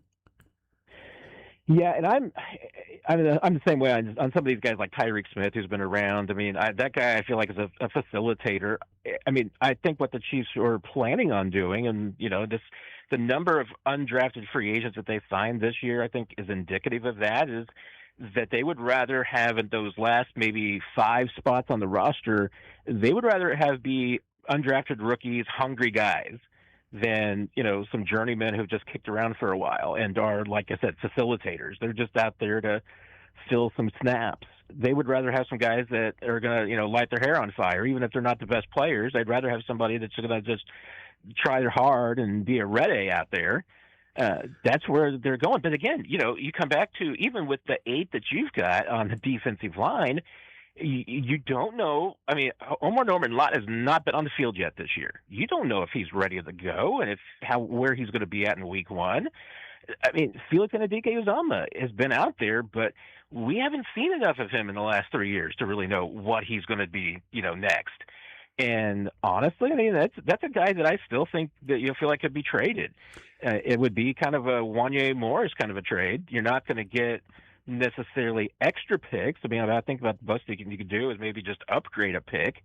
But, maybe it's a case of, Felix Anudike-Uzomah. Maybe you look for that version of a player on another team, a guy who's underperformed his draft pick that you needed another spot. Maybe it's a defensive end for a defensive tackle. Who knows? But I'm not certain even that some of these guys like Felix are going to make this team. I think he would benefit greatly from a change of scenery, and he's in a contract year anyway. Yeah, I mean he has not been healthy. We'll see if he's healthy. If there's something there, it is kind of hard to believe that it's going to magically start to work with him. But I do agree with you. I mean, they're either going to be like a defensive line. They're either going to be signing some veteran cut, that can come in and play 10 to 12 snaps for him as part of as a rotational guy when called upon. Or you're right, they're going with these young guys like Cole Brevard. He's 346 pounds, and everybody wants to run the ball now. Mm-hmm. We'll get one of those guys. So let's see what Cole Brevard from Texas can do and put him on the roster. Literally every one of those guys that you'd name, I'm like, that could be a fake name. You literally could have just put fake pictures and names going, oh, yeah, that's a guy named, was when I saw that. That was fun. Damon Payne. Damon Payne. Michigan. That's not a real person. 6'3", 314. Yeah. Okay, let's have a 300-pounder. Anthony Dunn. Yeah, that's not a real human being. I mean, from Toledo. I do. Ethan Downs just sounds like a guy's whose name you made up. I think in that back 8, there's a very strong possibility that 2 of those guys will emerge, and it's like, okay. That's what they're looking for. That's why they signed, so many guys. And I think that was probably the plan until L'Jarius Sneed became a reality, right? That was the plan with some of these defensive backs that they've got. I think there will be. It's highly likely there'll be an undrafted rookie safety. Yeah, it's quite possible. Yeah, there's going to be a couple of undrafted rookies, competing for spots. I mean, at corner, they do have enough veterans and some guys that they've been comfortable with to round out those spots. And you're right, Sneed makes that much easier. Although I've got a lot of questions about the Sneed addition too, and how that's going to work. And is he going to be a corner? Is he going to be a safety? Is he a part-time player? I mean, I'm sure he'll be a part-time player. If L'Jarius Sneed comes back and is a starter on this team with the knee in that shape that it is, boy, it's going to have me have questions about that secondary. But it's going to be a couple of spots. I mean, even though that they've got guys like Jack Cochran and McDonald coming back. I mean, I'm still not convinced at linebacker. I don't know what they have. I mean, they've got honestly 2 guys that I think that they count on. And then is Jeff Bossa ready? From what I've seen, no. I mean, there was a chance that Jeff Bossa all along was just going to be Dorian O'Daniel 2.0, that he was just going to be a special teams player that gives you 250 snaps a year, but never figures out the linebacker spot because he's a tweener. And right now, I'd say he's probably headed in that direction. Feels strange to be coming off a draft in which they invested so heavily in the defense and still kind of not know what you have at 2 of the 3 levels, all 3 levels to some extent. That's one of the things the exercise did for me is I know why they took defense because I just they could use 3 more picks. Yeah, imagine on defense. If they I mean, just for the overall, like I said, they have done a great job of. I think their roster's been deeper than they're ever given credit for, and like I said, I usually am 4 tough cuts. Now I'm got to find 3 more. It's not. It's a different look. And listen, maybe I'm out of the loop on something. Maybe I haven't been paying attention as close as I normally do. I'm open to all that. That we'll get to St. Joe and it'll be okay, that guy. But their cap restraints are real because there aren't a number of guys that they've picked up that are former first-round picks that busted out someplace else. There's usually 2 or 3 of those guys that they're trying to resurrect and see if they can get them back to what they thought their draft, grade was on them. And that's not it. I mean, it's very clear why they were signing so many undrafted free agents. I mean, really clear. And it's number one, they need cheap labor as part of it. I mean, they can't be signing $5 million guys to fill these holes. They need guys that are making the absolute bare bones league minimum to fill this roster out. And so I think that, where I'm looking for 3 guys, if I got the other 50 right, I think it's most likely going to be 3 undrafted rookies that are going to be cheap. And so you better hope somebody's flashing it at camp and in some of these preseason games. Yeah, and that's, we're talking about minuscule amounts of money in the grand scheme of things. But if you're talking about a third-year vet like a Tyreek Smith versus an undrafted rookie free agent, I mean, that's a couple $100,000 in cap room right there. And, they brought in Kader Kohu. I don't know if he's going to make the team. I mean, they've got 3 slot corners, essentially, and plus L'Jarius Sneed. You're not going to have 3 slot corners on the team. So somebody or a couple of somebodies aren't going to make the team at that spot. I mean, they've got a lot of affordable options, and that's what they really spent the offseason doing in a lot of cases. Because let's face it, I mean, outside of Kenneth Walker, didn't spend a lot of money on free agents. They brought in a ton, much more than they usually do with undrafted, not only just the undrafted free agent, but remember, they invited 108 players to that rookie mini camp. And, ended up with 104 because, 4 guys didn't show up and everything. But that's a ridiculous number. I mean, there are some teams in the leagues are in that have 30 or 40 guys at their rookie mini camp. And the Chiefs, invited 108. It's crazy, but you're right. I mean, that's just the extremes that they're going this year. And remember, they let all the Malik Herrings of the world walk. They didn't bring them back. So they're going to be brand new guys, undrafted guys that are taking those spots. Yeah, and I wonder if some of the guys, I've got Mike Caliendo making it, right? And I wonder if they're okay, we're going undrafted kid, and Caliendo's a casualty. I'm trying to look at what Caliendo's number is. I think when they brought him back, it was a little less than, I think it was 1.35. Yeah. So that's not even that much, but twice that, and they declined a tender, but brought him back on the cheaper deal. But compared to one of the undrafted offensive line, there's the undrafted guys are 900,000. Yep. $891. So I mean, you can save $400,000, and I think that might be where they're at. I mean, I think if I'm Mike Caliendo, what is FAU cheaper to cut than keep now? I think he is now.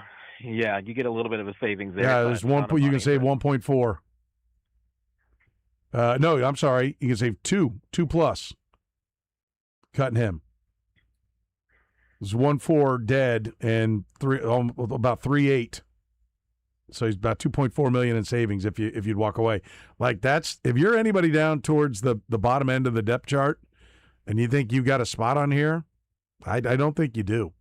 And I wouldn't mind it if you've decided that it's not going to happen with FAU. Like Mike Caliendo is what Mike Caliendo is. If you get a guy who's 90% of Mike Caliendo and you can save $400,000, it all adds up. You know, if you can find 8 places where you do that, that's $3 million in savings. You know, that pays for L'Jarius Sneed. Yeah. Yep. And I mean, and this has been at least so far in I say early. I mean, good grief, this is going to be his 10th year as GM. I mean, you get with Brett Veach, he at least has shown a tendency to, at least after year 3, be able to walk away from his own picks. He's done it before. I mean, Breland Speaks was the first one, and the first pick, and he walked away from him after 3 years. I think you could do it. I think he walked away from him after 2, didn't he? Or did they actually have him on like a? I think it was 3 because I think he had that 1 year that was an IR year. Okay. But and they walked away from Wanye after 3. I mean, I get maybe it's harder when he's a first round pick and all, and he's a local kid. But I thought that Wanye and I expected Wanye and Felix to be dealt at some point, just because I don't see there's a spot on the team. There wasn't one for Wanye. There's a spot on this team for Felix just because they don't have the depth. But again, I don't know if, based on what we've seen this so far, there's a lot of distinction between Felix and some of the other undrafted guys. And here's the other problem: is that you basically, I mean, the one role that Felix has, you drafted R. Mason Thomas, who's better in that role than he is. So, I mean, R. Mason Thomas is probably going to be a rotational piece, and right now Felix would be the backup to him. I mean, that's buried on the depth chart. Yeah, it'll be interesting. I think there's a lot of spots open, right? And yeah, if you decided, okay, we're going young and we're going to get our cap right, then we could see them. Like all of a sudden the offensive line group, has. I know we're already talking about him, like maybe winning the right tackle job, but Khalil Benson makes it. Josh Thompson makes it over Mike Caliendo. Esapole is like a college free agent this go around. I mean, like and Hunter Norzat are your 4 backups. This is maybe one of those camps where multiple camp darlings are more than just the camp darling. They actually make the team so often that guy is gone before the final cut. But Cooper McDonald was the guy last year, right? Yeah. I mean, was there anybody else who was undrafted that made the team for the first time last year? I want to say he was the only one. And and the other thing that's going to be tough about this, and I don't know what you found in your exercise, Soren, but figuring out who your specialists are going to be for returns, it's going to affect this team, because honestly, the guys that I think are going to make this team, I can't say that there's any of them that I think that you're comfortable putting out there in a return situation. And honestly, one of those guys is that I would say I'm not comfortable with in a returns role is Cyrus Allen. Because as good as that guy has looked as a receiver, and the fact that he only returned like 12 kicks in college and hasn't done it for 3 years, I don't want Sky Moore 2.0. I don't want to ruin that kid's confidence by putting him out back there and having a couple of muffed punts just absolutely ruin the kid. Well, that's why because of my numbers, I got Nico Remigio in that 50. Yeah, I'm like, Tobe seems to love him, so why was I going to leave him out? Exactly. I mean, right now, I'm on my initial 53. I'm going to have Nico as a 6th receiver. Yeah. Because right now it looks like, right now the way that it's been looking, he and Brashard Smith are going to be the first guys with a chance to make the team. And again, both those guys are fringe guys right now. Yeah, I've got Brashard Smith on it too. So, all right. Well, they got some time to figure it out. Hopefully somebody shines in camp because they could use it for sure. Always shining, though, is you, Matt Derrick. We appreciate it, buddy. You're the best, and take care, my friends. All right, Matt Derrick from Chiefs Digest, publisher of Chiefs Digest and the 41 at the Mic. 41 is the Mic, podcast with our buddy Nick Jacobs. They do a great job. They're, of course, brought to you by Matt, is brought to you by our friends at Gann Asphalt and Concrete. Whether you're fixing problem areas or planning a larger paving project, Gann focuses on quality workmanship, dependable service from start to finish. No matter what shape your pavement's in today, they can help improve it. Request a free estimate. Learn more at GannAsphalt.com. Gann Asphalt and Concrete. One contractor, all things parking lots. The program with Soren Petro. You familiar with the term dumber than a bag of hammers? Weekdays from 2 to 6 on Sports Radio 810 WHB. All right, let me ask you a question. Do you have a problem with the toilet flushing? Oh, that's not good. Hate it when that happens. You could throw away an entire Saturday like I did once. You know what? I'm going to fix this. I'm going to prove I'm man enough to do this. Yeah, about 5 hours and 4 trips to the hardware store. I think I got it fixed. Probably not. It was a disaster. I'll never do it again. Listen, my buddy Cass said this. Don't be wasting your time doing that kind of stuff. You need to get somebody, pay someone to do it right, do it fast. That's the Plumbing Pro. The one to know if you've got any kind of plumbing problems is the Plumbing Pro. Locally owned and operated since 1980. Yeah, locally owned and operated. That's something that's becoming more and more unique around town as these big companies come in and just buy up all these companies that you've known for years. They leave the name on it, but they're not the same company. It's just some out-of-town conglomerate. That's not the Plumbing Pro. Real Kansas City people, really good at fixing plumbing problems, no matter what they are. Sewer, septic, drain installation and repair. You even need to get digging around out in the yard because that main line's a problem. They can do that. They've got all the heavy equipment. But they've also got some great techniques like their pipe bursting. Basically, they thread the new pipe in the old clay pipe. That clay pipe just breaks around it. You go down the same line. You don't have to tear up the concrete. You don't have to tear up your driveway, your sidewalk, your landscaping. You can save a ton of money that way. They're experts at all things plumbing. So why would you call anybody else? Call 816-763-8200. The one to know is the Plumbing Pro. Even when it comes to getting that new shower, that new tub, that new bathroom you've always wanted. That's what we're working on right now at my mom's house. The Plumbing Pro is the one to know for that as well. Tell me you want the Petro deal. You can save $2,000 off a new tub or shower replacement right now with the Plumbing Pro. So if you've got any kind of plumbing issues, 816-763-8200. Everything's working fine? No problem. Put this number in your phone, 816-763-8200. You can find them online at theplumbingpro.com. Performance matters in intimate moments. Don't let ED ruin them. This is Jeff for Heartland Men's Health, and I want to assure you that if you're like the vast majority of guys, you don't have to suffer with ED anymore. In fact, you might be pleasantly surprised at how the right treatments could positively impact your love life. At Heartland Men's Health, our advanced medical therapies go far beyond pills. We have treatments that are effective in well over 90% of cases, and we offer specific and combinative treatments that can dramatically enhance both your performance and your stamina. You could even last up to an hour or more and bring a far greater level of intimacy to both you and the one you love, perhaps performing like you haven't in years. So call us today and find out why our advanced treatment strategies offer so much more. Your first visit is just $99.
All right, the Twin Peaks, end of the hour answer. Before Dusty May, who was the last coach to win an NCAA title and take an NBA job the very next season?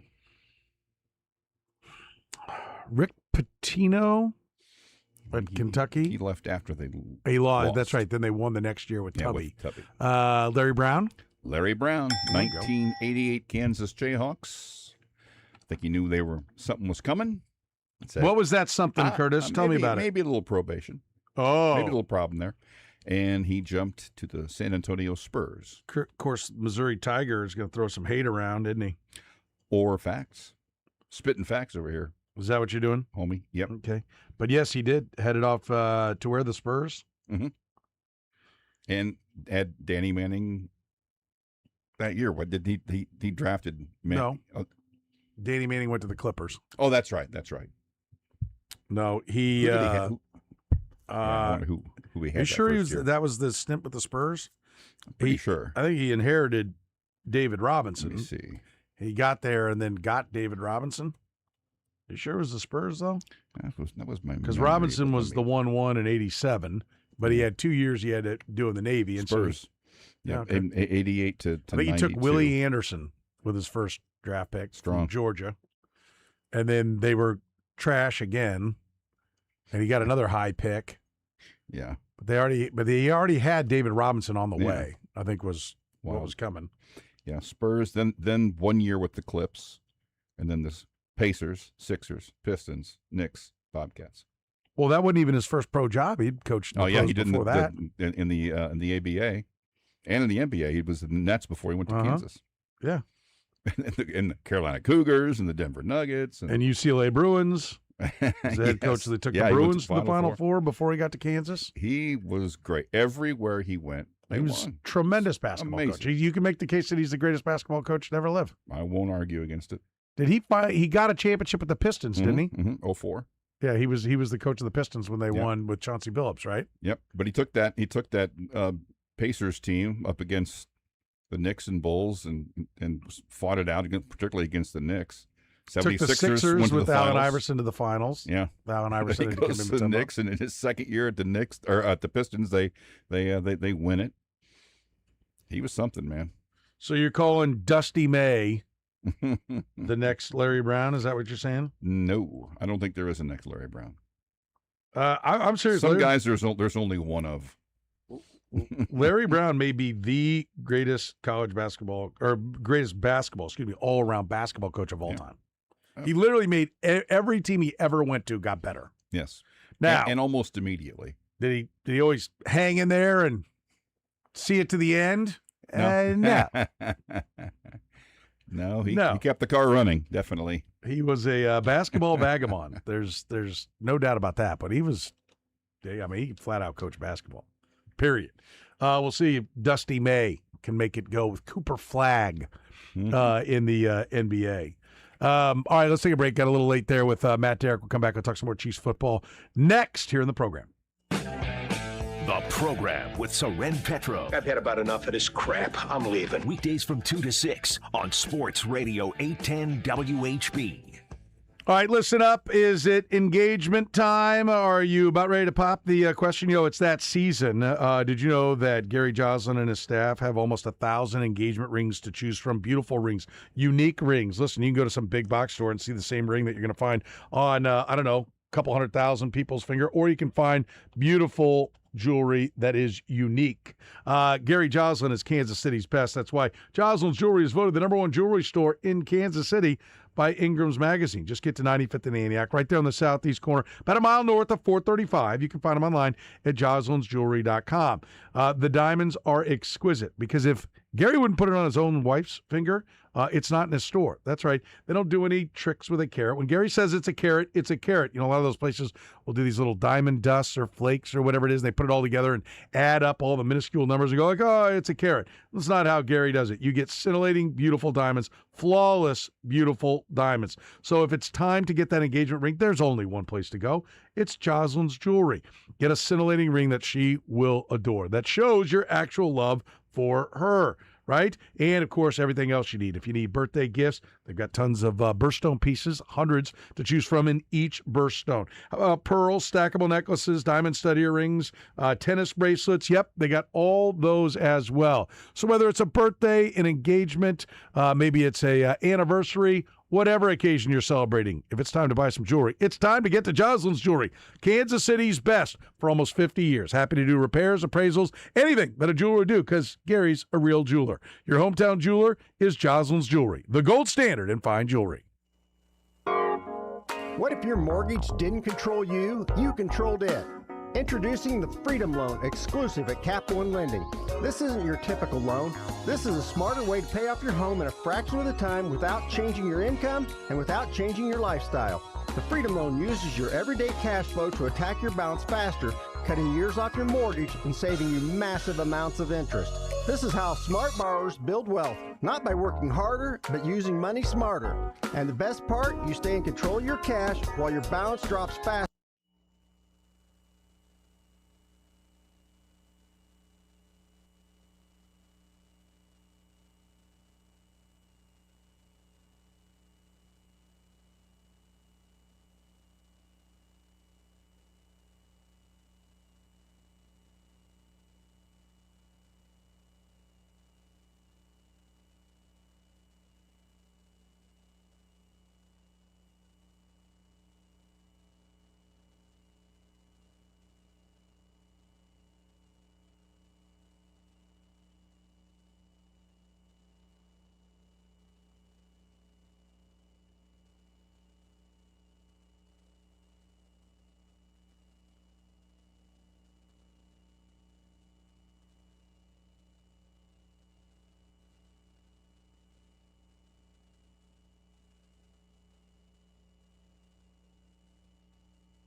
You're listening to the program here on Sports Radio 810 WHB. What do you think the reasonable expectation is for the Chiefs this year? What do you think outside of Kansas City? Reasonable expectation Yeah, not someone who's just like a hater or somebody who's just a lover. Like what is a reasonable? What is the consensus on what the Chiefs will be? I think it's that they'll return to the playoffs in some form. Probably 11-7 type. I don't think that there's much hubbub about something beyond that, how far they'll go. But I think almost everyone expects them to return to the postseason at least. I would say at the least AFC West champions, because I'm not sure how bought in people are on the Chargers yet. Or Denver. Good call. Yeah, I mean that's the competition. Yeah, I feel like it's kind of more in the 11 win range. You know, downsides 10 wins, upsides 12-5. But I'm not hearing the 1 seed talk anywhere, and which is to be expected. They won 6 games last year, and they got a quarterback who's hurt. I'm not so sure that those expectations aren't a little bit higher. I mean, aren't a little bit too high. Yeah, I think the idea that this team... I mean, they're a 6-win team with a hurt quarterback.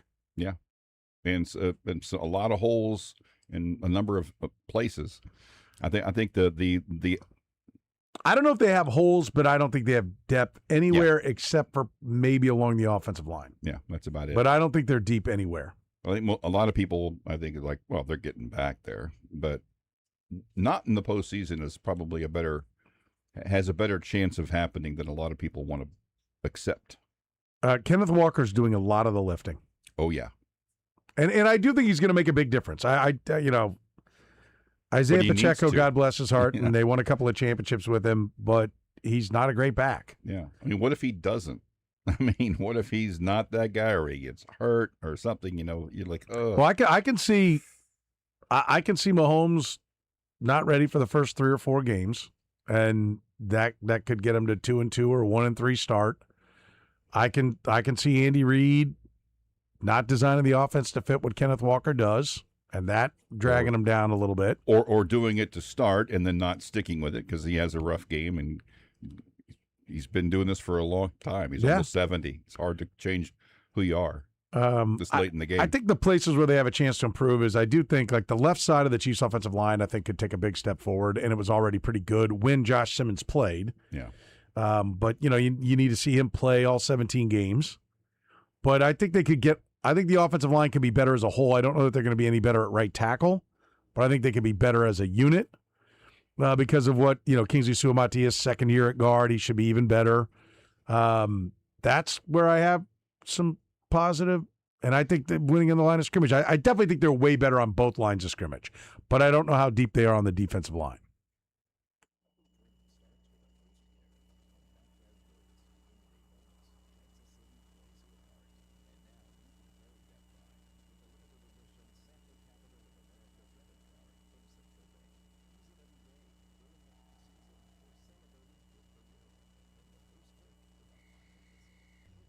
All right, how many defensive backs have been selected for the Pro Bowl 12 times? Brought to you by La Feta Delicatessen.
Second half of the program begins right now with the 2-minute drill brought to you by Joslin's Jewelry. Gary Joslin and his staff, Kansas City's best, voted the #1 jewelry store in Kansas City by Ingram's Magazine. They're at the southeast corner of 95th and Antioch.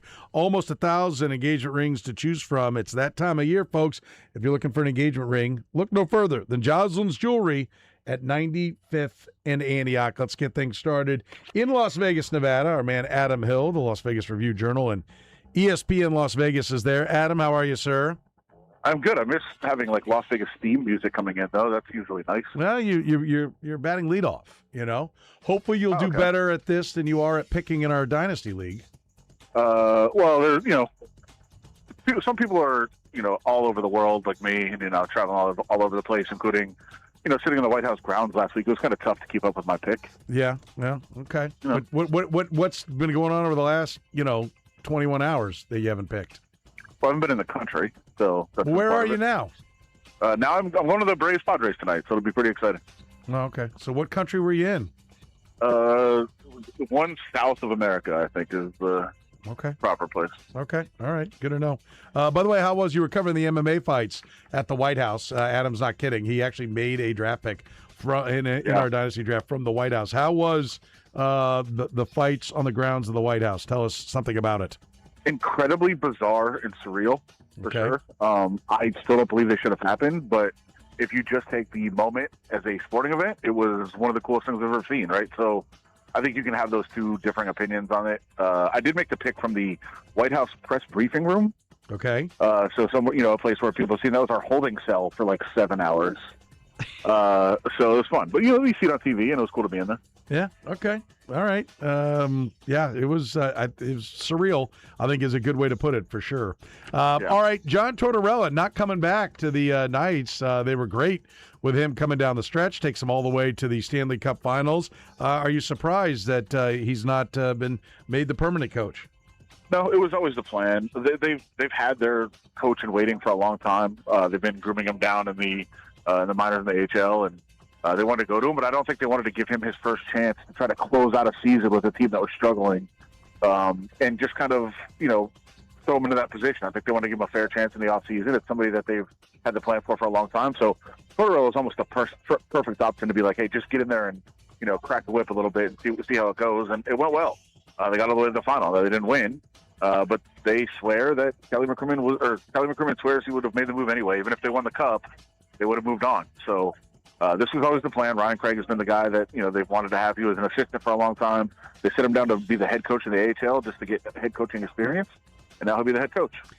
No battle plan survives combat is a popular phrase that I always enjoy. Like, that's great that they had a plan, but it worked really well with the guy you had. Now, I know he's a fast burn and he's jumped from job to job to job, but I know that this was always their plan and they're sticking to it, but are they going to regret it? Perhaps. I mean, but, they've been pretty convicted in this for a long time, and they're ready. And look, I think Tortorella would have worn thin very quickly. I think he already was to some degree with a lot of people around the organization, maybe not the players. But he also, look, in his short time there, cost them a draft pick. So, lasting legacy of John Tortorella. Yeah, they lost, what was it, a second-round pick? Yeah. Yeah, because he didn't show up to the media requirements in the playoffs, so he lost a second-round pick. Sweet. Yeah, we'll see. That'll be his lasting impression. Okay, we'll see where it goes from there. The A's made their debut in Las Vegas, playing at the what do they call it? They're not called the 51s anymore. What are they now? Aviators. The Aviators ballpark. Was it considered a success? Yeah, I think so. Fans loved it. It was exciting. Pitchers need not apply to that stadium. Little known fact that the stadium is actually like 1,000 feet higher in elevation than the Strip is. So it was up higher. They had to deal with that a little bit, and I think that's why the balls were flying out of there the way they were.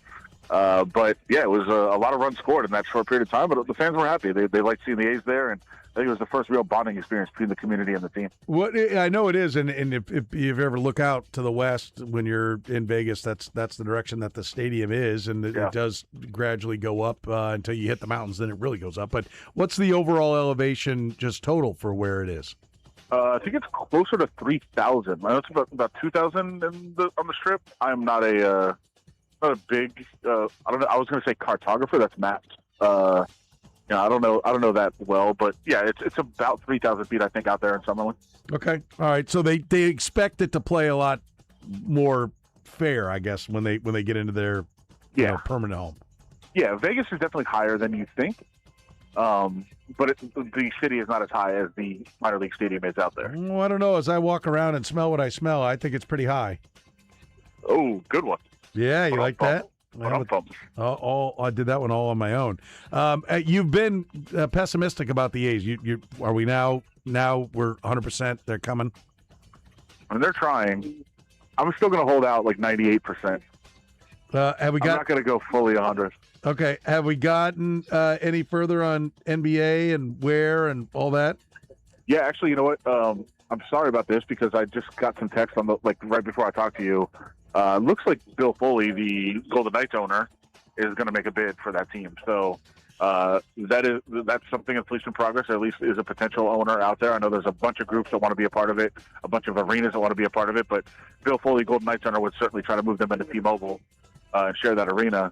So that's, I guess, the first domino to fall. Does he have control of that building and any of the ground around? I mean, I know they're the chief tenant and they get first choice, but is he like making all the money off, every concert and everything else that's in there? No, he's got a fairly good deal. It's not it's not as unbelievably good as the Raiders have it, but he has a pretty good deal, and he'll be able to. Yes, if he gets the team, they will work to have it in there, and it'll be a pretty seamless transition. They've already got the locker rooms, by the way. They have home and road NBA locker rooms in the building, which were built right away when they built it, so they'd be able to make that adjustment pretty quickly. Okay, I just figured if he was going to do it, and now everybody wants a. Like the Mavericks and Stars are leaving American Airlines Center there in Dallas, and they each want, 100 acres to develop and have all these businesses and make all the money. That's what the Chiefs and Royals want here. That's not the case with him?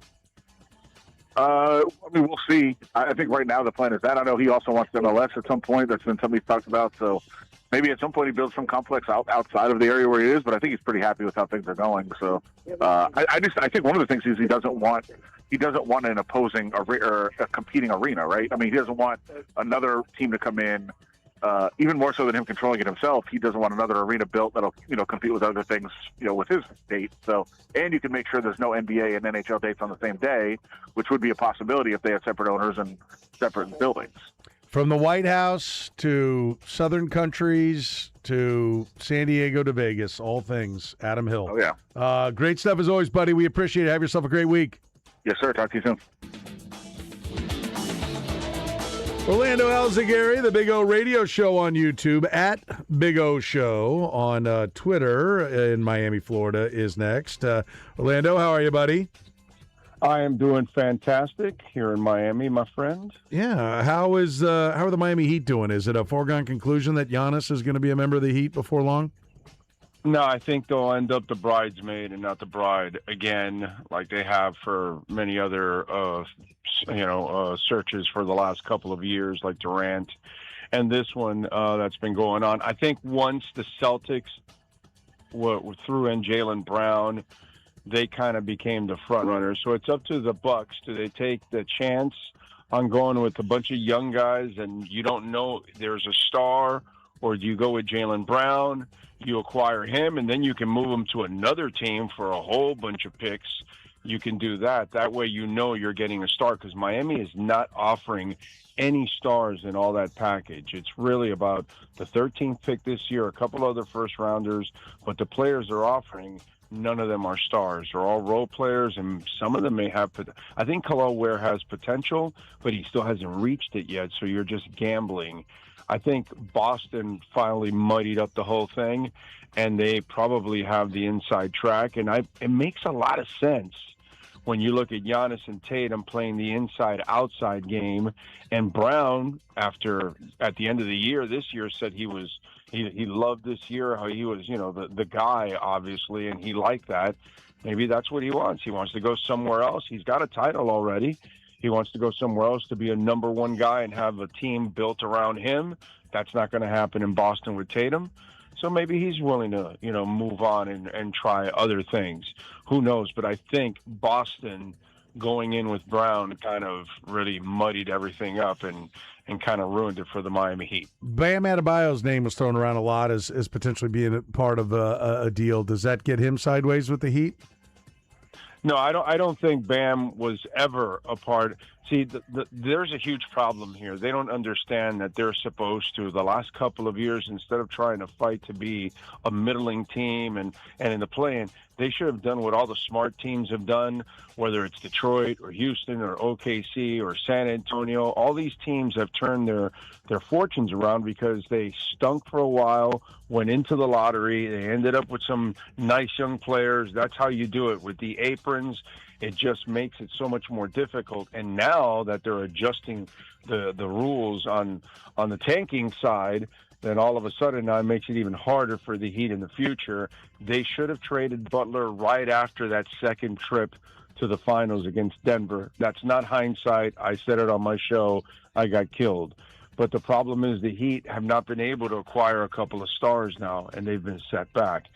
But they've been dead set on keeping everything, and especially Bam Adebayo, who's a guy they probably should have already traded a year or two ago, and they just keep hanging on and wanting to build around Bam. This is the part I don't understand this. We are in a three-point league.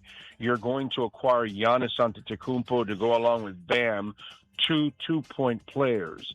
In the NBA, that math doesn't jive. Your top players in your franchise have to be three-point specialists one way or another.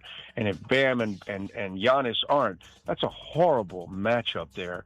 So these are things that I don't understand. Hanging on to players. Tyler Hero was healthy for one full year 2 years ago, and they held on to him thinking there were greener pastures, and he continues to break down after that. Unfortunately, the Heat have made every wrong move, and most of it is that they have fallen in love with their own players, which aren't even stars. OTAs and mini camps, what are the returns on Malik Willis as far as we can tell without real contact? Kind of what I expected, up and down. His accuracy is something that is always going to be a question mark for Malik. It's not his athleticism. It's not that he can, tuck it and run and those kind of things. The question is, can he be accurate? Can he place the ball where it needs to be?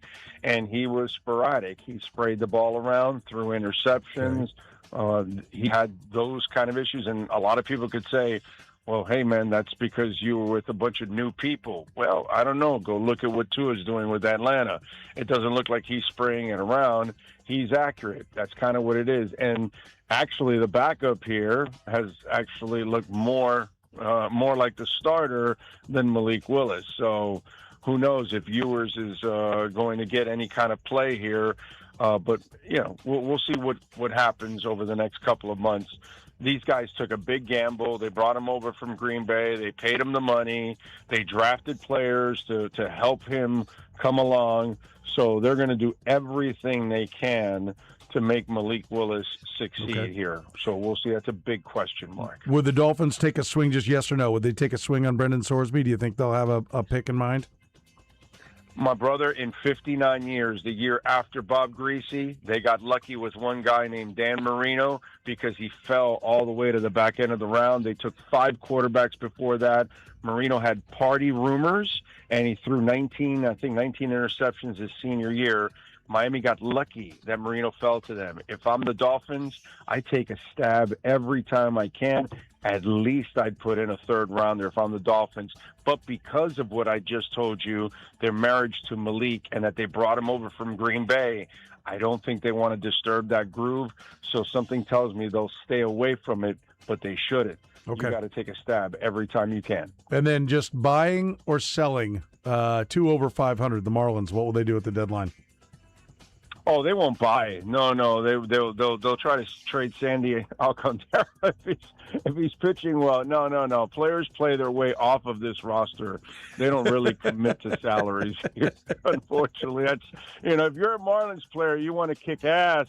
So they're like, okay, well, we got to pay him, we got to move him, and so that's what's going to end up happening. Sandy right now he's pitching well actually.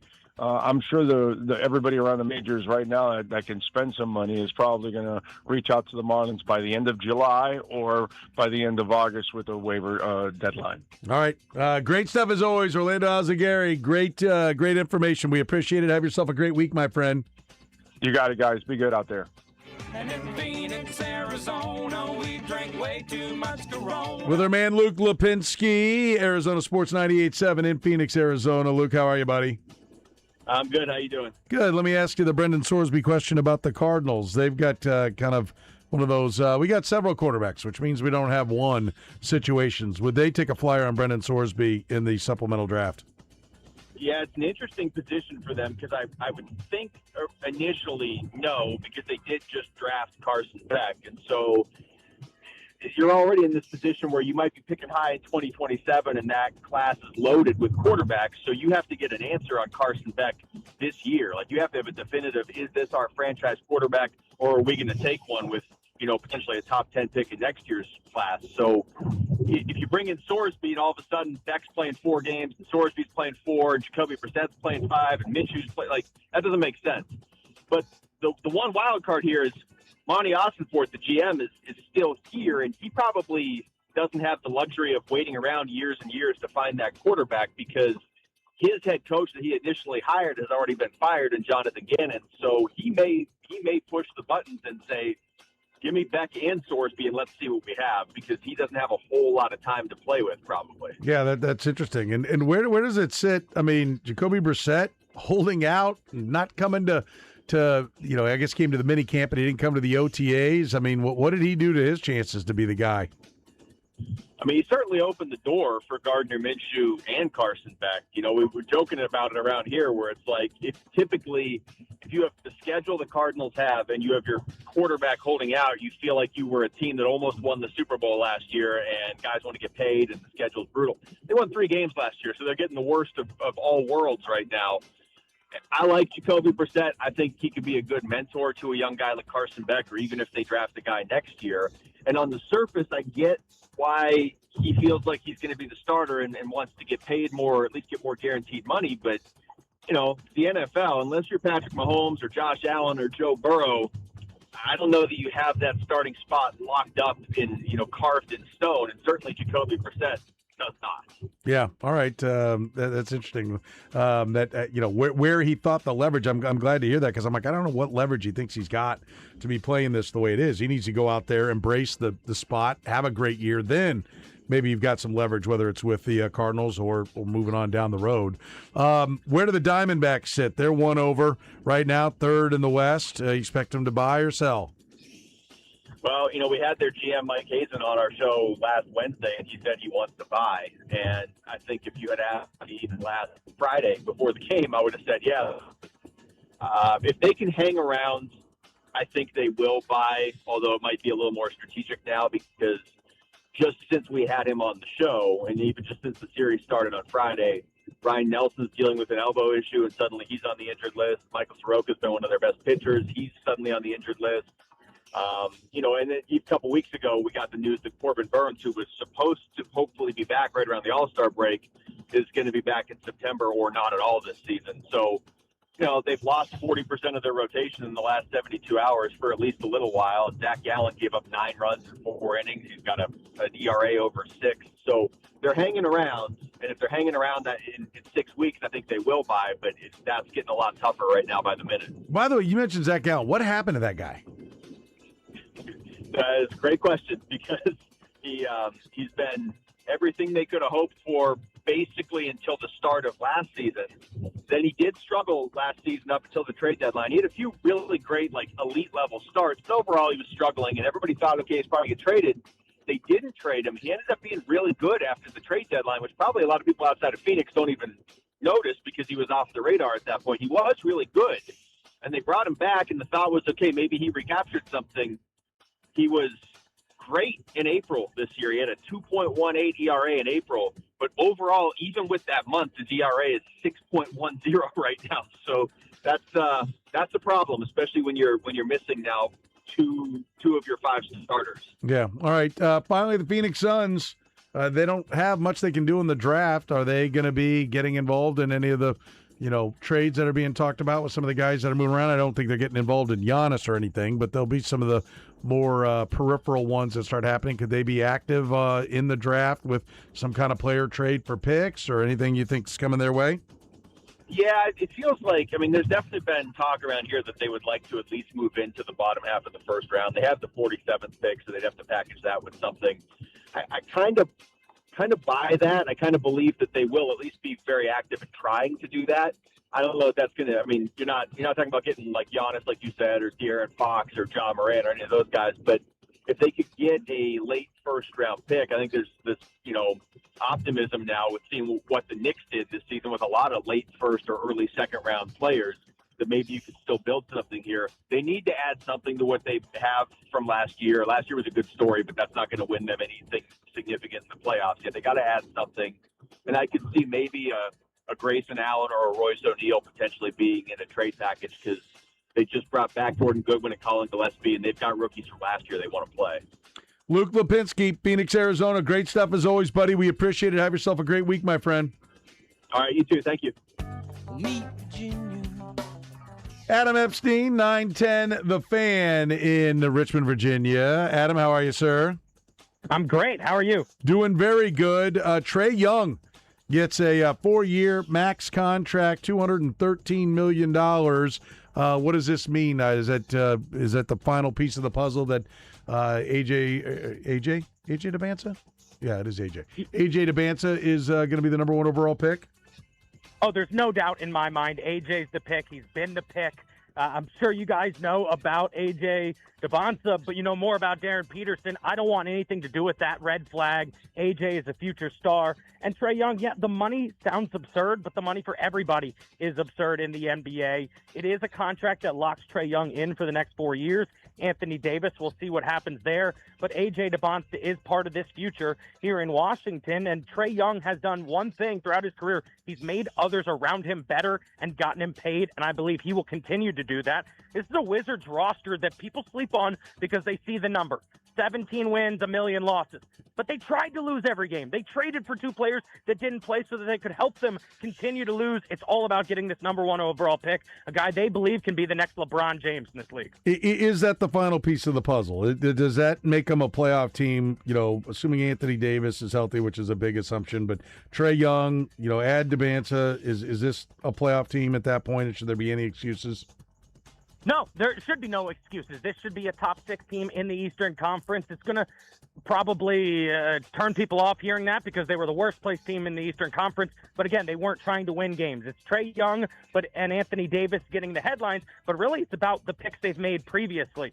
Alex Sarr is turning into a star down low. Bilal Coulibaly is supposed to have a big season at small forward. Keyshawn George, Will Riley, Trey Johnson, Bub Carrington, and now AJ Debinsa. So you're talking about a roster that has 7 guys that are 23 or younger and these 2 veterans that can now help lift this team into the postseason. All right, let's talk about the Commanders' new offensive coordinator, new style of play. David Blau comes in as the offensive coordinator, talking about Jalen Daniels being under center more. Is this a move made to be better offensively or a move made to try to keep Daniels healthy?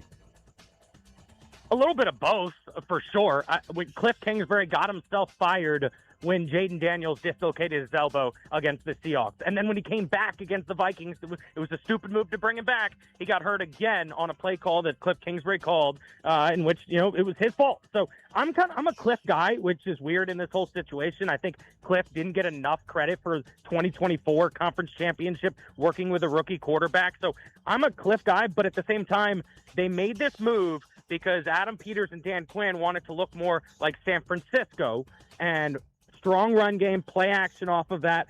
Ben Johnson, what he did in Detroit, and then Chicago, David Blau will be able to draw from some of that because he was with him there. So I think you're looking for an offense that will be more like the 49ers and more like the Detroit Lions in the last few years, and less of what was a college offense. Like, that's the thing, is Jaden was running a college offense. Now they're saying, all right, it's your 3rd year. Let's see if you can run some real NFL stuff. Yeah, do we think it's going to work, though? I mean, or was that the kind of offense he needs to be at his best? I believe in Jaden Daniels. I really do. I think he can pick this up. Look, maybe they were babying him the last few years. Run this college offense. We're going to make it simple for you. And then he was the rookie of the year in conference finals his first year. And so at this point, if you're going to pay him, right, you need to confirm that he can run an NFL-style offense. So it was the right move to make for his future, and I believe in him. I think that this is a team that's probably going to win 10 games this year. Yeah, I think that's a great point because it is after this year that you usually pay the quarterback. After that third year, you go ahead and give him the extension if you're, in love with him. If that's your guy, you pay him. If you're not so sure, you do what the Texans do and go, no, keep proving it, and that doesn't always make for the most harmonious of relationships. All right, do they have the pieces to go around him though? Do we feel like this is going to be a top offense, that they've got enough firepower? I think Brandon Ayuk had something out there, basically saying. Commanders, here I come. I know he was basically insinuating that the Commanders would be a destination. Where does that sit in your mind? Yeah, I mean, we've talked about it for, it feels like 5 months now, that Brandon Ayuk will be a Commander, not if he will be a Commander. And yeah, the video today was like, raise hail to the Commanders. He's doing everything he can to get San Francisco to budge. They're being petty. They don't want to make this move because they know it'll allow him to go to Washington. And I think this team does have enough talent with or without Brandon Ayuk. It's going to come down to, and I'm sure you guys have seen it play, tight end Chigakonkwo. Everybody says, oh, he's a tight end that's on the rise. He just needed a quarterback. Tennessee couldn't get him a quarterback. Now he's got one in Jaden Daniels. I'm a little skeptical because he's never been higher than tight end 23 in fantasy football, but he's got the speed, he's got the hands, and he's going to get the targets this year that Zach Ertz was getting the last few years. Yeah, my dynasty team likes him.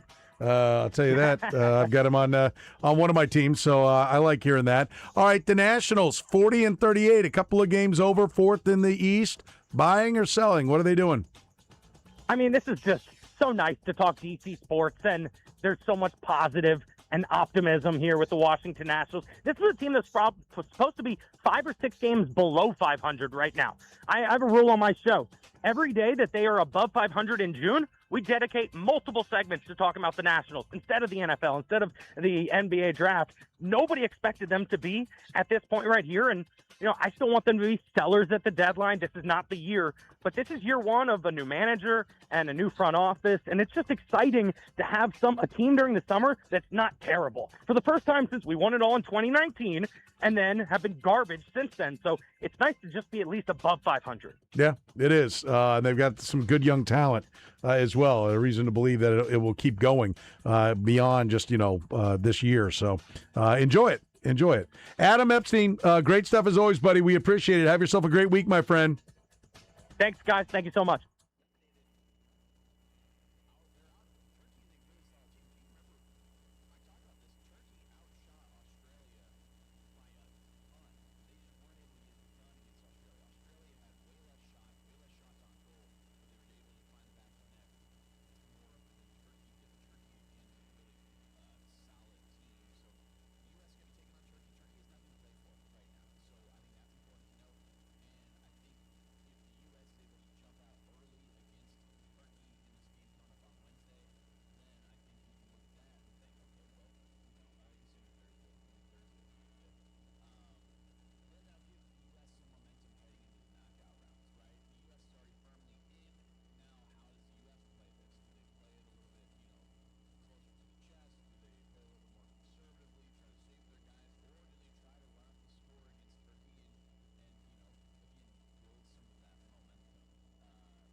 All right, the La Feta Delicatessen, end of the hour answer.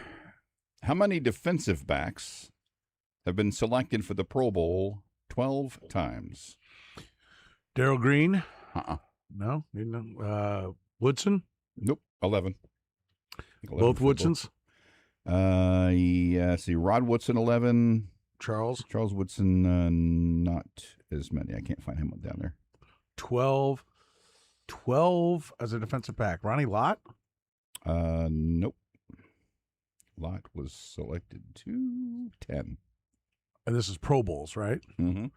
So is Night Train Lane predate that? Yes. He isn't on the list. I'll give you the number. You can try to figure out who they are. 2. A corner and a safety.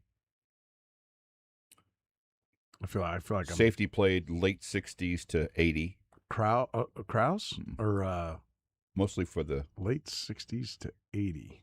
He played primarily for Houston Oilers and Washington. Fisher? Ken Houston. Ken Houston, okay. The other played from 99 to 13. Well, that one I ought to be getting. Yeah. Played for 2 different teams. One of them he finished his career with 10 seasons for an AFC West team after playing in the AFC or an NFC East. Younger brother was a linebacker. Wasn't as good. Fun names. 99 to 13. Mm-hmm. First for Washington, then for Denver. Safety? Corner. Is it? Oh, corner. Ken Houston was the safety. Oh, well, Champ Bailey. Champ Bailey. Yeah. 48 today. He was not a champ, though, because he never won a Super Bowl. Oh, he wasn't on that. He didn't. He didn't make it. His last year was 13. He was a Bronco from 04 to 13. Wow. So he was in a Super Bowl, but although he only played 5 games that year, maybe he didn't get there. Maybe he wasn't on the roster. The only ones have had more than him, as just as players in general. Going up the list, Wait, more than 12? 12 or more that aren't safe, that aren't defensive. Ray backs. Lewis, Merlin Olsen. Ray Lewis, yep, Merlin Olsen. Left tackle for the Bengals, Munoz. I thought he'd be. No, he's not. He only had 11. Huh? Bruce Matthews. 14. Will get there. He did. Will Shields. How many do you have? 12. 12. See, we got how many? 1, 2, 3, 4, 5, 6, 7, 8, 9. Still 10 more. Oh, 10 more. Yeah. Oh, so you got a Reggie White. 13. Bruce Smith. Bruce Smith. Oh, there's probably only 11. Really? So we still got a quarterback, tight end, quarterback, Tom Brady. Tight end, quarterback. Yeah, three more quarterbacks. 2 more quarterbacks. Peyton Manning. 1 more quarterback. Drew Brees.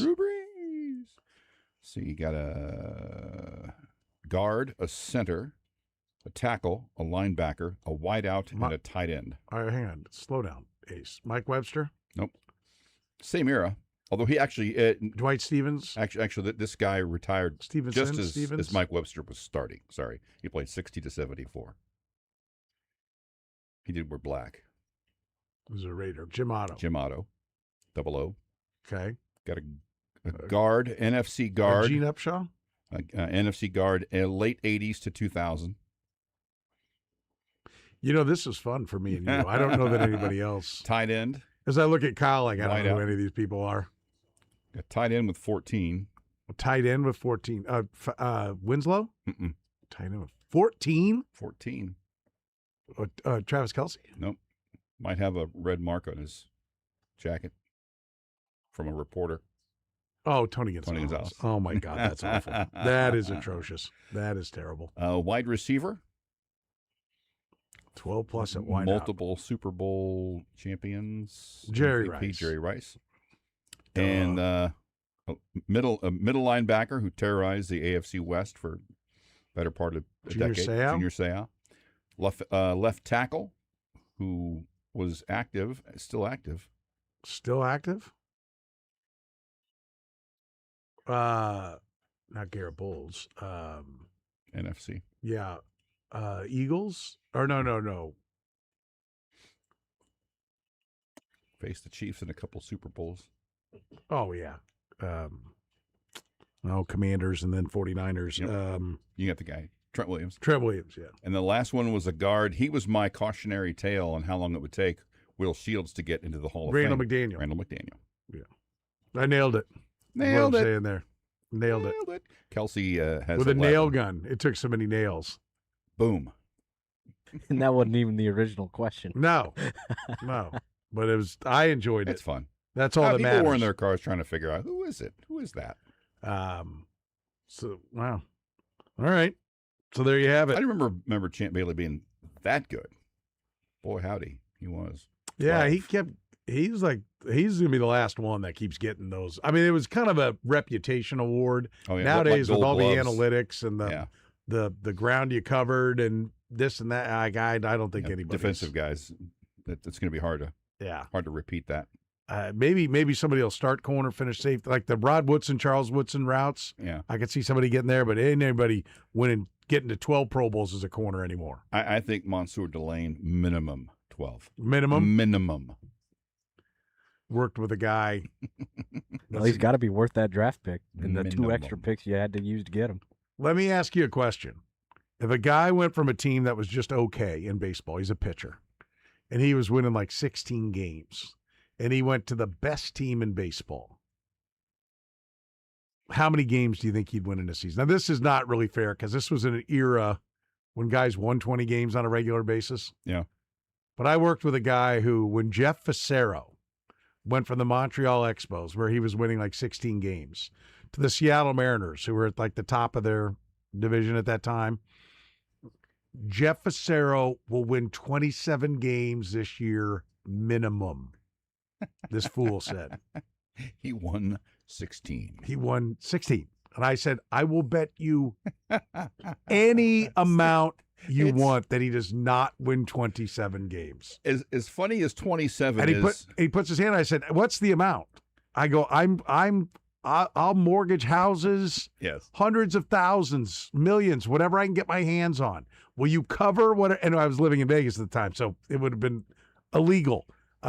It would have been legal, and I was like, whatever it takes.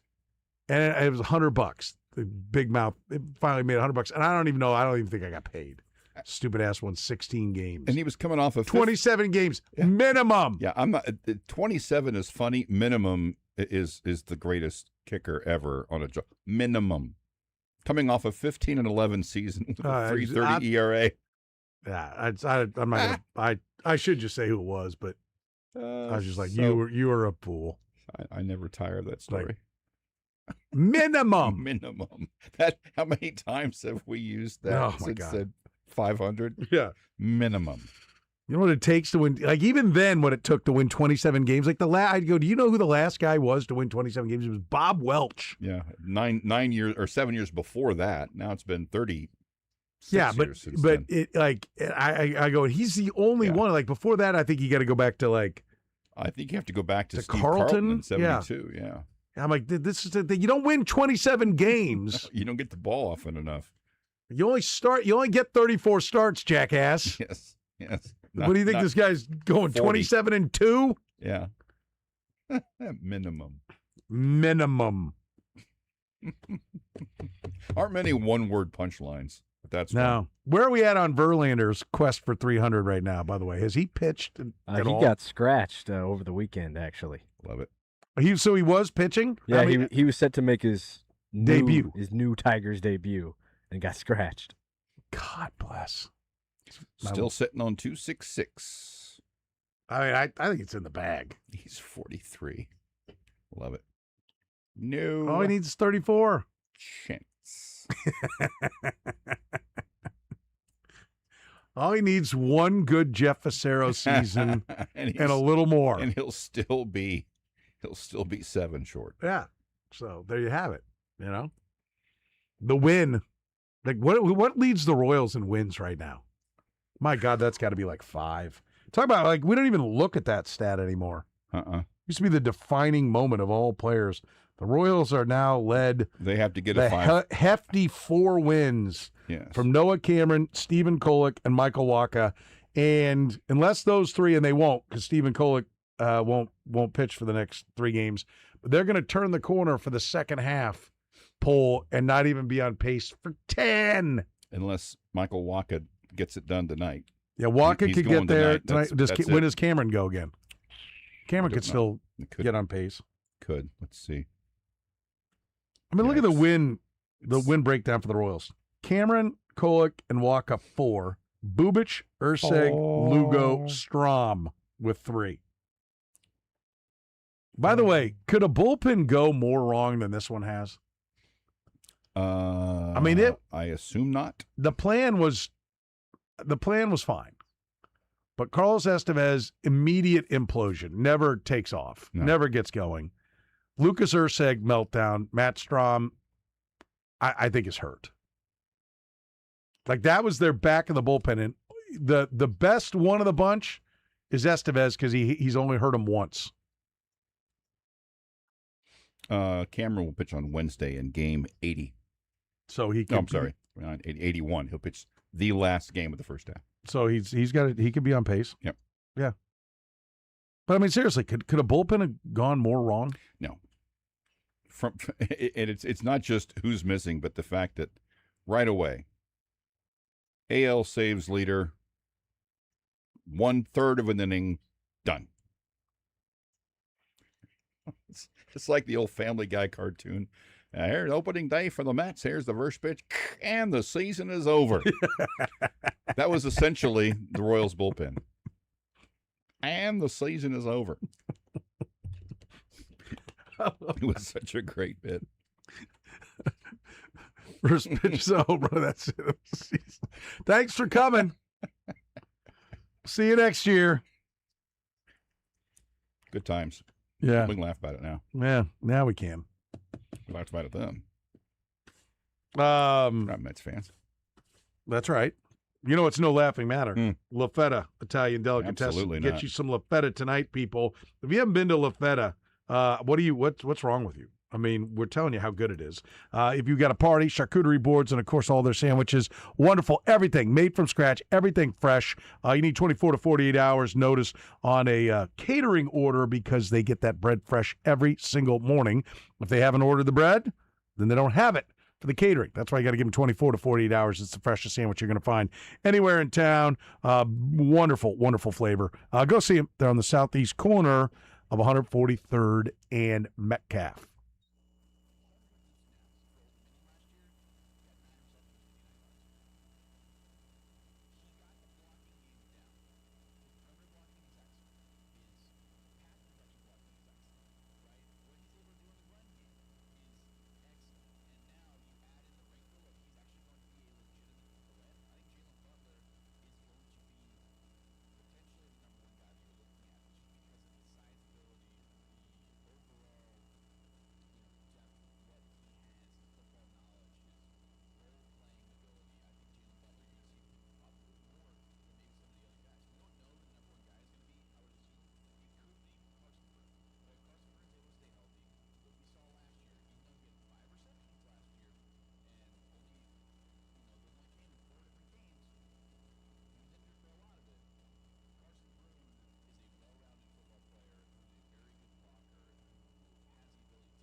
All right, wrapping up hour number 3 here on the program. Jeff Passan, our Major League Baseball insider, coming your way next. We'll talk to Jeff about the emergence of one Jack Caglione, how that may change the way, if at all, the way the Royals view the deadline. How much does it maybe make 27 more realistic to talk about? Because to me, without Jack Caglione and Carter Jensen hitting, you're looking more 28, 29.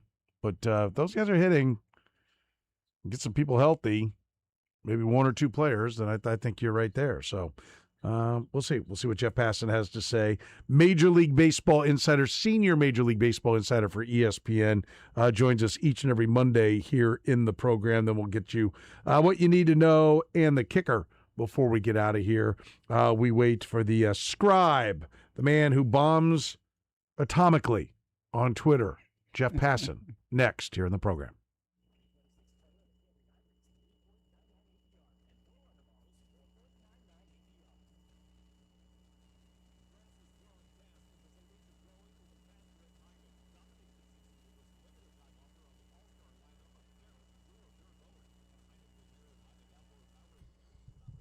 All right, 4 men are tied for the most touchdown passes in a single NFL season. Name any one of them. Brought to you by La Feta Delicatessen.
husband, father, Elmo impersonator? He wrote The Arm and is currently writing its follow-up, The Leg. He has everyone's phone number, even yours. He's MLB insider Jeff Passan of ESPN, only on the program. It is the program here on Sports Radio 810 WHB. Fourth quarter, the program begins right now. We finish strong talking to our man, Jeff Passan, our Major League Baseball insider is one Jeff Passan. He is with us here in the program. Jeff, how are you, sir? I'm doing well, Saran. How are you? I'm doing great. And, loving that we're at least trading ideas when it comes to the players and owners. I have wanted... going back to even before you worked for the Kansas City Star, a international draft. And that proposal's been there. Of course, the players said, that sucks, no, which is kind of where they are at this point, right? But at least we're putting it on the table. I think it's two things about it, the proposals that are out there. One, you basically have two drafts. You'd have your local draft, and then you'd have your international draft. 12 rounds each, cutting from 20 down to 12. And it cuts in half the amount of money that's being put into the local draft. And it forces kids to go to college. You got to be 20 on the American, Canadian, Puerto Rican side before you're eligible. They go from 16 to 18 on the international side. I think all of these things, I understand that the players right now at this early juncture are going to say no to everything, but all these things, I think,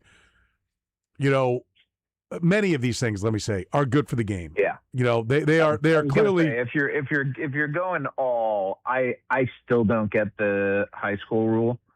I think baseball is a completely different sport than football, for example, where the pipeline is through college, than basketball, which, frankly, I think high schoolers should be eligible for the NBA because they've proven at 18 and 19 years old that they can be very good in the NBA. And in baseball, it's not like you're getting drafted at 17 or 18 to go to the big league club. This isn't David Clyde back with the Rangers in the 1970s. No, you're going to be baking in the minor leagues for, best case scenario with Connor Griffin, like a year and change.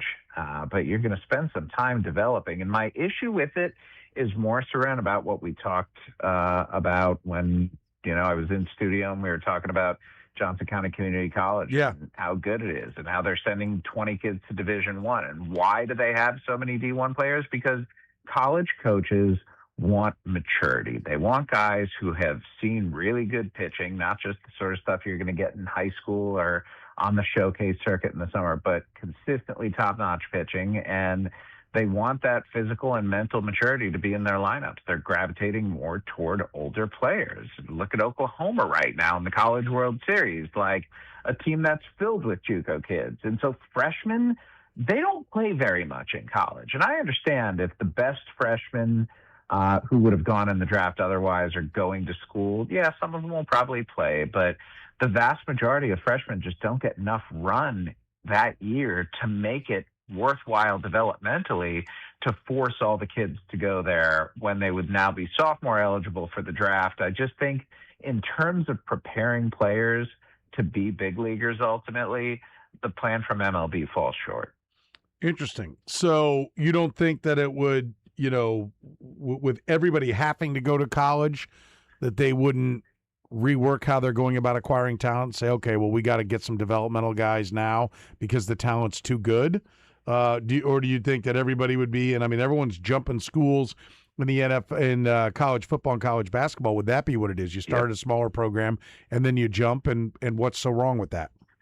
It's that way already. Like that's how college baseball is operating now. And, one of the things MLB was saying is, hey, some of these kids are going to get paid more to go to college because of NIL. That's just not true. NIL for freshmen in baseball is not very strong. You get your money when you perform and go into the portal. Like, that's the way it is. You have to show your worth. You have to show your value. And I think, to me, as much as the NIL rules have opened the door there, the more pertinent rule here for MLB's purposes is going to be the 5 years of eligibility, because I think you're going to see players who have had 3-4 years of production, or at least 2 or 3 years of production, stick around in college for a little bit longer. And that's who coaches are going to want to play. And all of this just goes back to MLB trying to pawn off development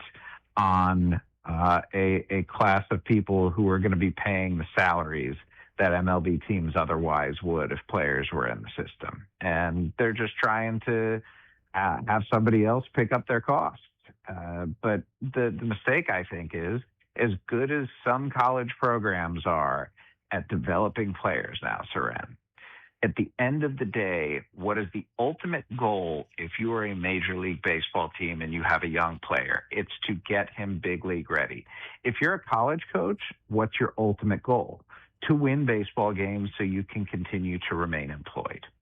And those divergent perspectives, I think, illustrate why this would be a bad idea. Now, I'm on board with you with the international draft, but less because of the age issue and more because of the corruption. Latin America is just an absolute disaster when it comes to young baseball players. Everything from kids dropping out of school when they're 10 years old to focus on baseball full time, to players being recruited at 11, signed at 12.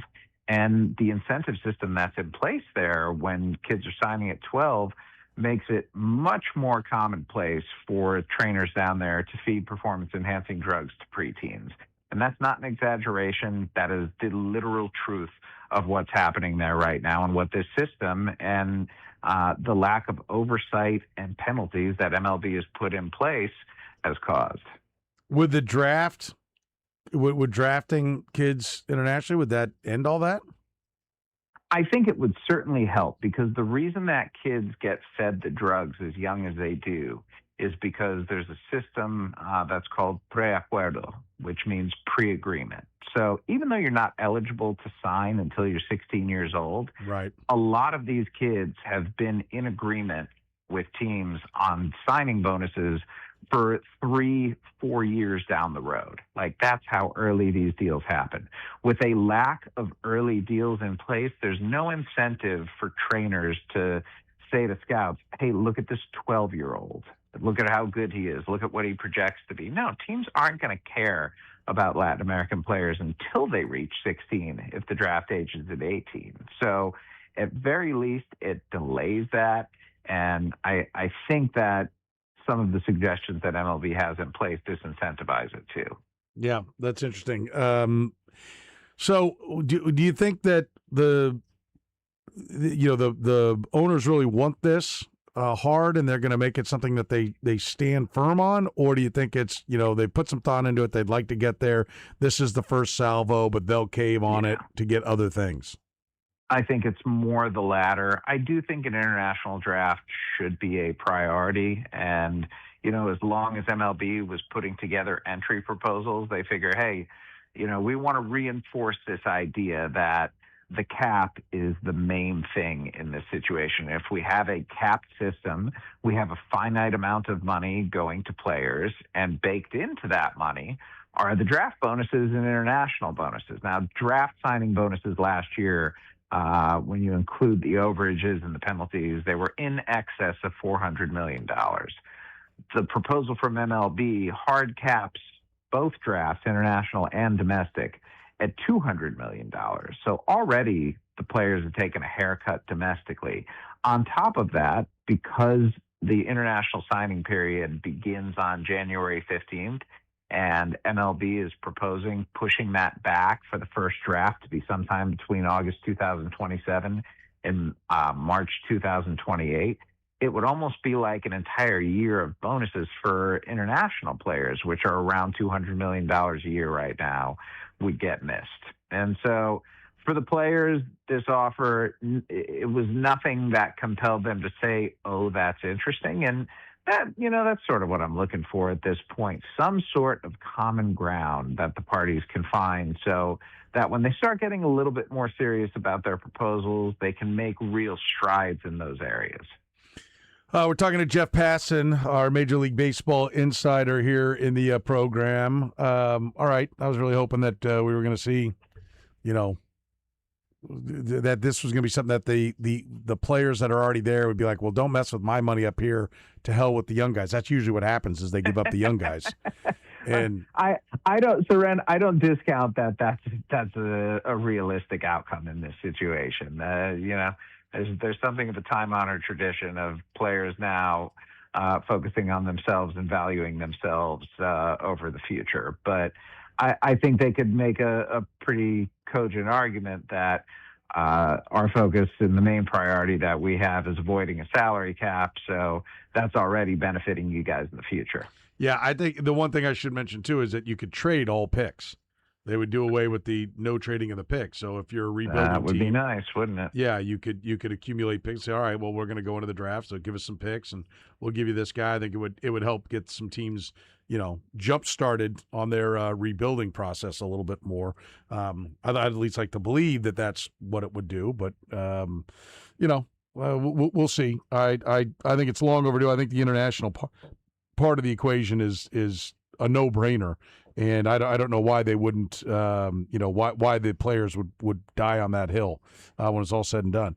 We're talking to Jeff Passan here. You mentioned this last time that you were working on it, you and Kylie McDaniel, putting out the top 100 players when it comes to targeting them. And there were a lot of Royals on the list. Now, part of it's, you got to be a team that's out of it. So we know that it's not like every team was in this, but 9 Royals, 97 Starling Marte, 87 Alex Lane, 73 Lane Thomas, 69 Matt Strahm, 61 John Schreiber, 42 Chris Bubich, 35 Daniel Lynch, 22 Seth Lugo, and number 18 Michael Wacha. I also had Cole Reagans and Vinny Pasquantino on the list before they got hurt. And then you guys bumped up a couple from the bottom and so they would have been there as well. Interesting. Well, is Bubich? Should he have been replaced too then? Maybe so, but I think because he is an impending free agent, it's a little bit different calculus. Like whatever the Royals can get for Chris Bubich, they're going to.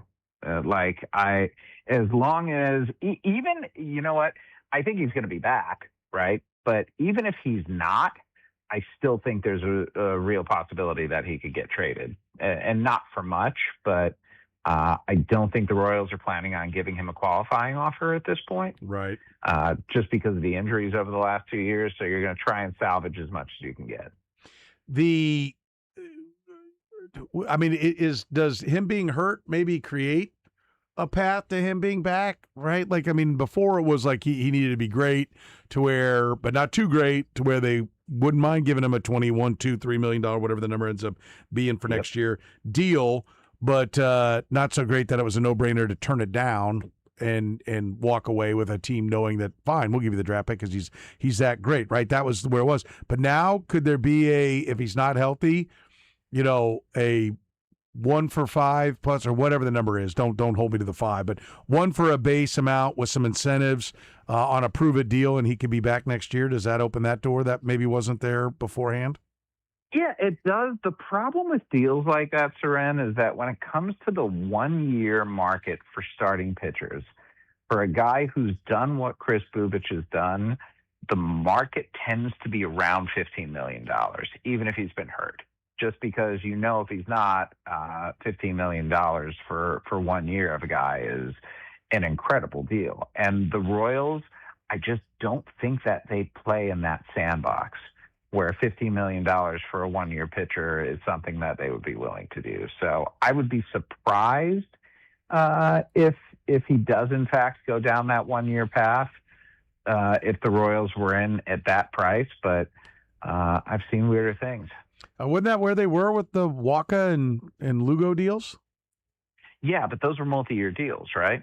They are now, but when they first they were when they signed them. They were one with like the player option type of thing. Right, which is essentially a multi-year deal Yeah. because the guy has the ability to take on those further years after that. Do you get the sense that all of these guys that are on this list could be had? I don't know what would prevent otherwise. Well, Walker or Lugo, because my fear is, listen, everyone's available. You know, we've had that discussion for me, but I think there's like who's going to pitch for us in 26? You know, if Reagans is hurt, Bubic is gone, Bergert's under the knife, you know, like somebody's got to pitch for us.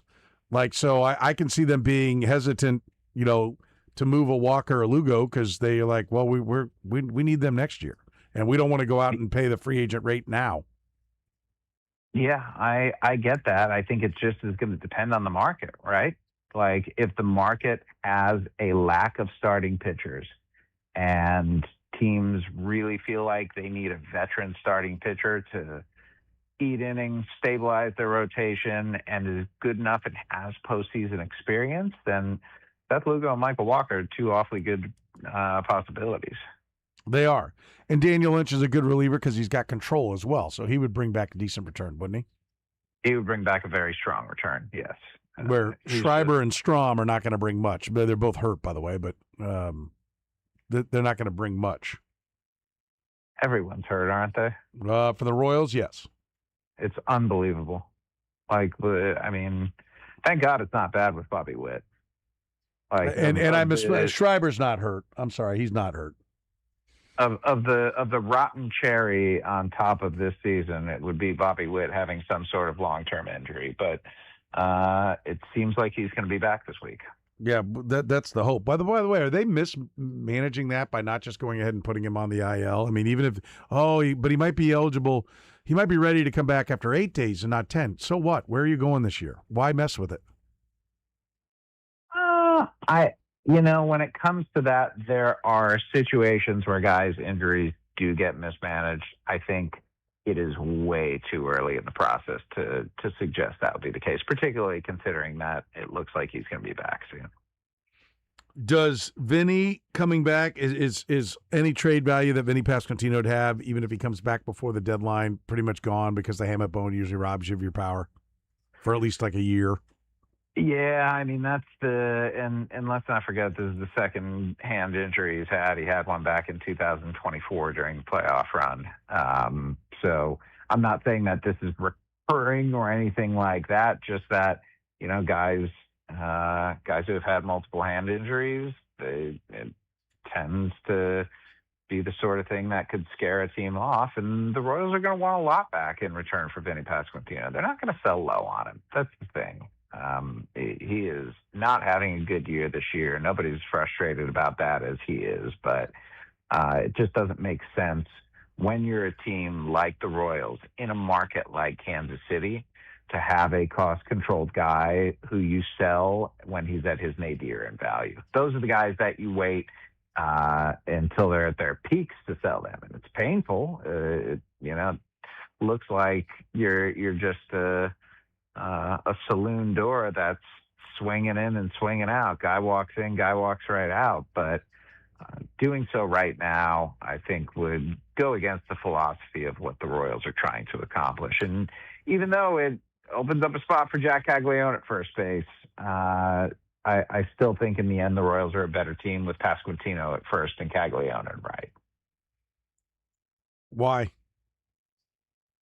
Because I think Pasquantino is better than whatever right fielder they're going to get to replace him. What? How about Pasquantino at DH and stop fooling around with Salvador Perez there?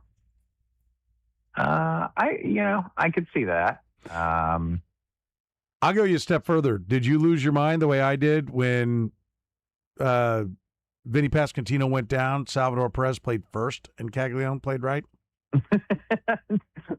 So, Ren, one thing you should know about me by now is I don't lose my mind over these sorts of things. Because you're not a fan, Jeff. I know. I'm not. I know. You're exactly right. I take that as a compliment. Yes. I'm glad that you feel that way about me. I mean, I feel like, this team, has now had a couple. Did you yell at the TV when you saw that? Yes. Like out loud or in your head? I think we were sitting here and it was during a break, and because the lineup comes out and Curtis goes, "Yeah, the lineup's out. You ready for this?" And he lays it on me, and I think there was a like a WTF or you've got to be blanking, like what are we blanking doing here? There was some fun. Had his head in his hands. Yeah, it's just. I listen. I do think that one thing that has to happen here is they've got to stop acting like Salvi must play. Like I went through that whole spiel back when he was upset about the mental health day, which I don't think anybody needed to apologize to him for that. But like he's not hitting well enough for this. Like, well, everybody else moves, so Salvi can go. Maybe I'm wrong. Maybe till he gets to 317 home runs. It's like, okay, we're gonna get there. We're gonna get to that milestone because he's earned it. He deserves it. And then after that, then, I would play Jack Caglione at first, and I'd play Vinny Pasquantino at DH. I mean, Vinny, I think, is just, his different bodies can handle different stresses. And whether his muscles are too strong for his ligaments and bones and what have you, or whatever it is, I mean, enough. I don't want to hear. I know a couple years ago he was really big on it. Listen, I'm not injury prone. It's just been some bad luck. You're injury prone. Okay, like I don't want to have to be the one to tell you this, Vinny, but you're injury prone. Okay, and the Royals need to treat him like that. So DH sounds good to me. You've got a 23-year-old Hulk who's more athletic probably than Vinny, even though he's not really athletic.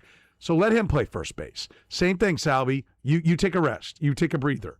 Like, I think you're better after rest. Like, it's time for everyone to put their big boy pants on, and this is what we're going to do. And we got to hear some things we don't like hearing. Okay. Here's how we're going to do it. Because, like, for me, they're going to head into, like, they had drafted Jack Caglione 6. They obviously knew they liked him a lot. Then he started blowing up in the minor leagues. And so they will have gone by 2 trade deadlines. And if they come back and go through the next offseason, and they come back and Jack Caglione's still playing right field because they've got 2 catchers, 2 first basemen, and really 2 shortstops on their team, and they've done it through 2 different, trade deadline and offseason cycles, and they still haven't made it fit better, I would ask what we're doing. Is Caglione a bad outfielder? Well, is he a better first baseman? It's not Ichiro. I mean, the Caglione one solves itself if Vinny DHs. And I think with this latest injury, and I know the hamate bone happened at the plate, I'm aware. I was going to say, I just have a hard time, bemoaning a guy who's down because he got hit by a pitch. He didn't get hit by a pitch. Am I wrong? My recollection of it is it was an awkward swing and the bat itself broke it. No, that is what hamate is. That's a fair point. It's because the bat is in your hands and you have the knob dug into the hook of the hamate area. He really takes a hack. Yeah, and he takes a big hack, and he kind of got jammed, and it was kind of awkward. And then but I mean, but it is valid that it happened at the plate. He's still going to do that. Like, I'm not solving this injury by putting him at DH. I'm just saying that he I don't want to call him brittle. I don't think he's brittle. I think he is a big, strong, tough guy. But sometimes big, strong guys rip their body apart. And that's kind of what happens to him. He sticks his hand out into the base path. Anybody could break the wrist. But he always does. It always is the worst case scenario with him. So you have to start treating it that way. And, just get over the hurt feelings of I know it's tough luck. It's not tough luck 9 times, okay? It's like, this is what happens. Everybody gets bumped into or, awkward things happen, and not everybody gets hurt. And I just like to point out Vinny Pasquantino played 160 games last season. I agreed. And what did he play the year before? And the year before, and the year before, and the year before? 131 the year before. The years before that, not great. Yeah. Okay. So, I mean, listen, I'm not trying to get rid of Vinny Pasquantino. I've given you the solution. DH and less Salvi. Like, that to me is it. But I mean, at some point there is an element. There are echoes of MJ Melendez here with we're just doing this. We're not going to move anybody around because, we're just going to push people where we need to push them for right now, and then we're done. I get that. Hey, we were in a pennant race last year. They felt like they were in a wild card race and a pennant race, and he's our best option. He's killing the baseball. We think he can do it. We're going to send him to the outfield. Okay. But that if you come back next year to spring training and he's in the outfield, that wasn't like we're making a run for it. That has become the plan.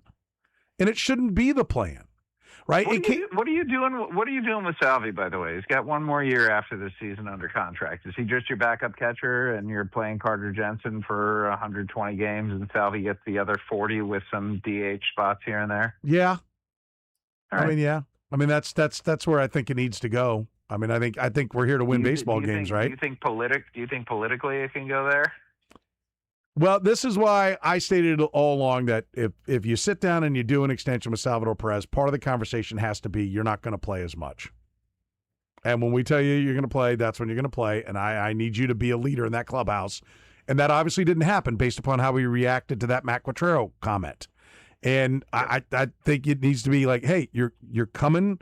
These are the later years. We got to protect you. You're not going to play as much. You can be a more valuable player for us with rest, and this is how we're going to use you, and I need you to be on board with that clubhouse. I don't need you to be a malcontent, bitching and moaning all the time. You know, like those things happen in stupid radio offices. You know, I was given a conversation like that once. Hey, this is what I want from you. This is where it is. And I was like, okay, yeah, I get it. And it's a lot easier when you know it going in.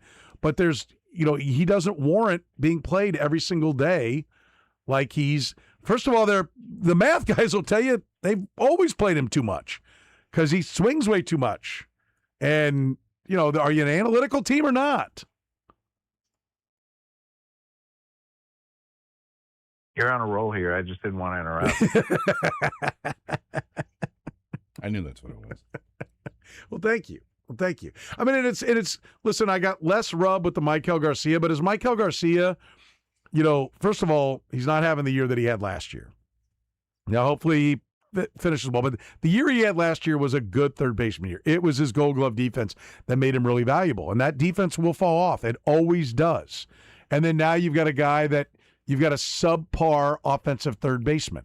So, like, the big picture to me was, okay, he won the Gold Glove at third. Seren, the defense doesn't fall off when you're, like, 25 years old, does it?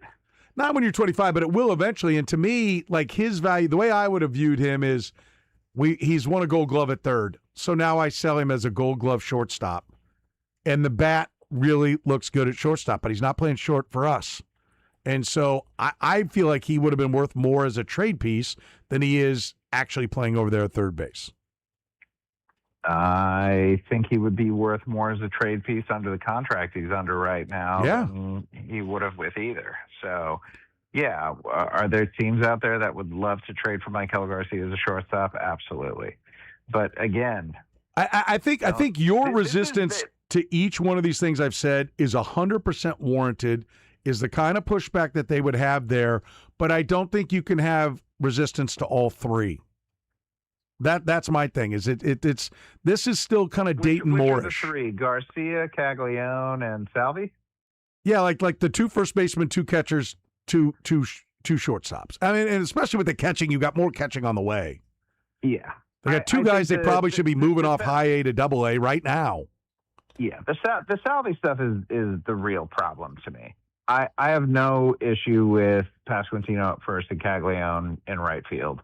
I have no issue with Witt at shortstop, Garcia at third, and all four of the aforementioned remaining.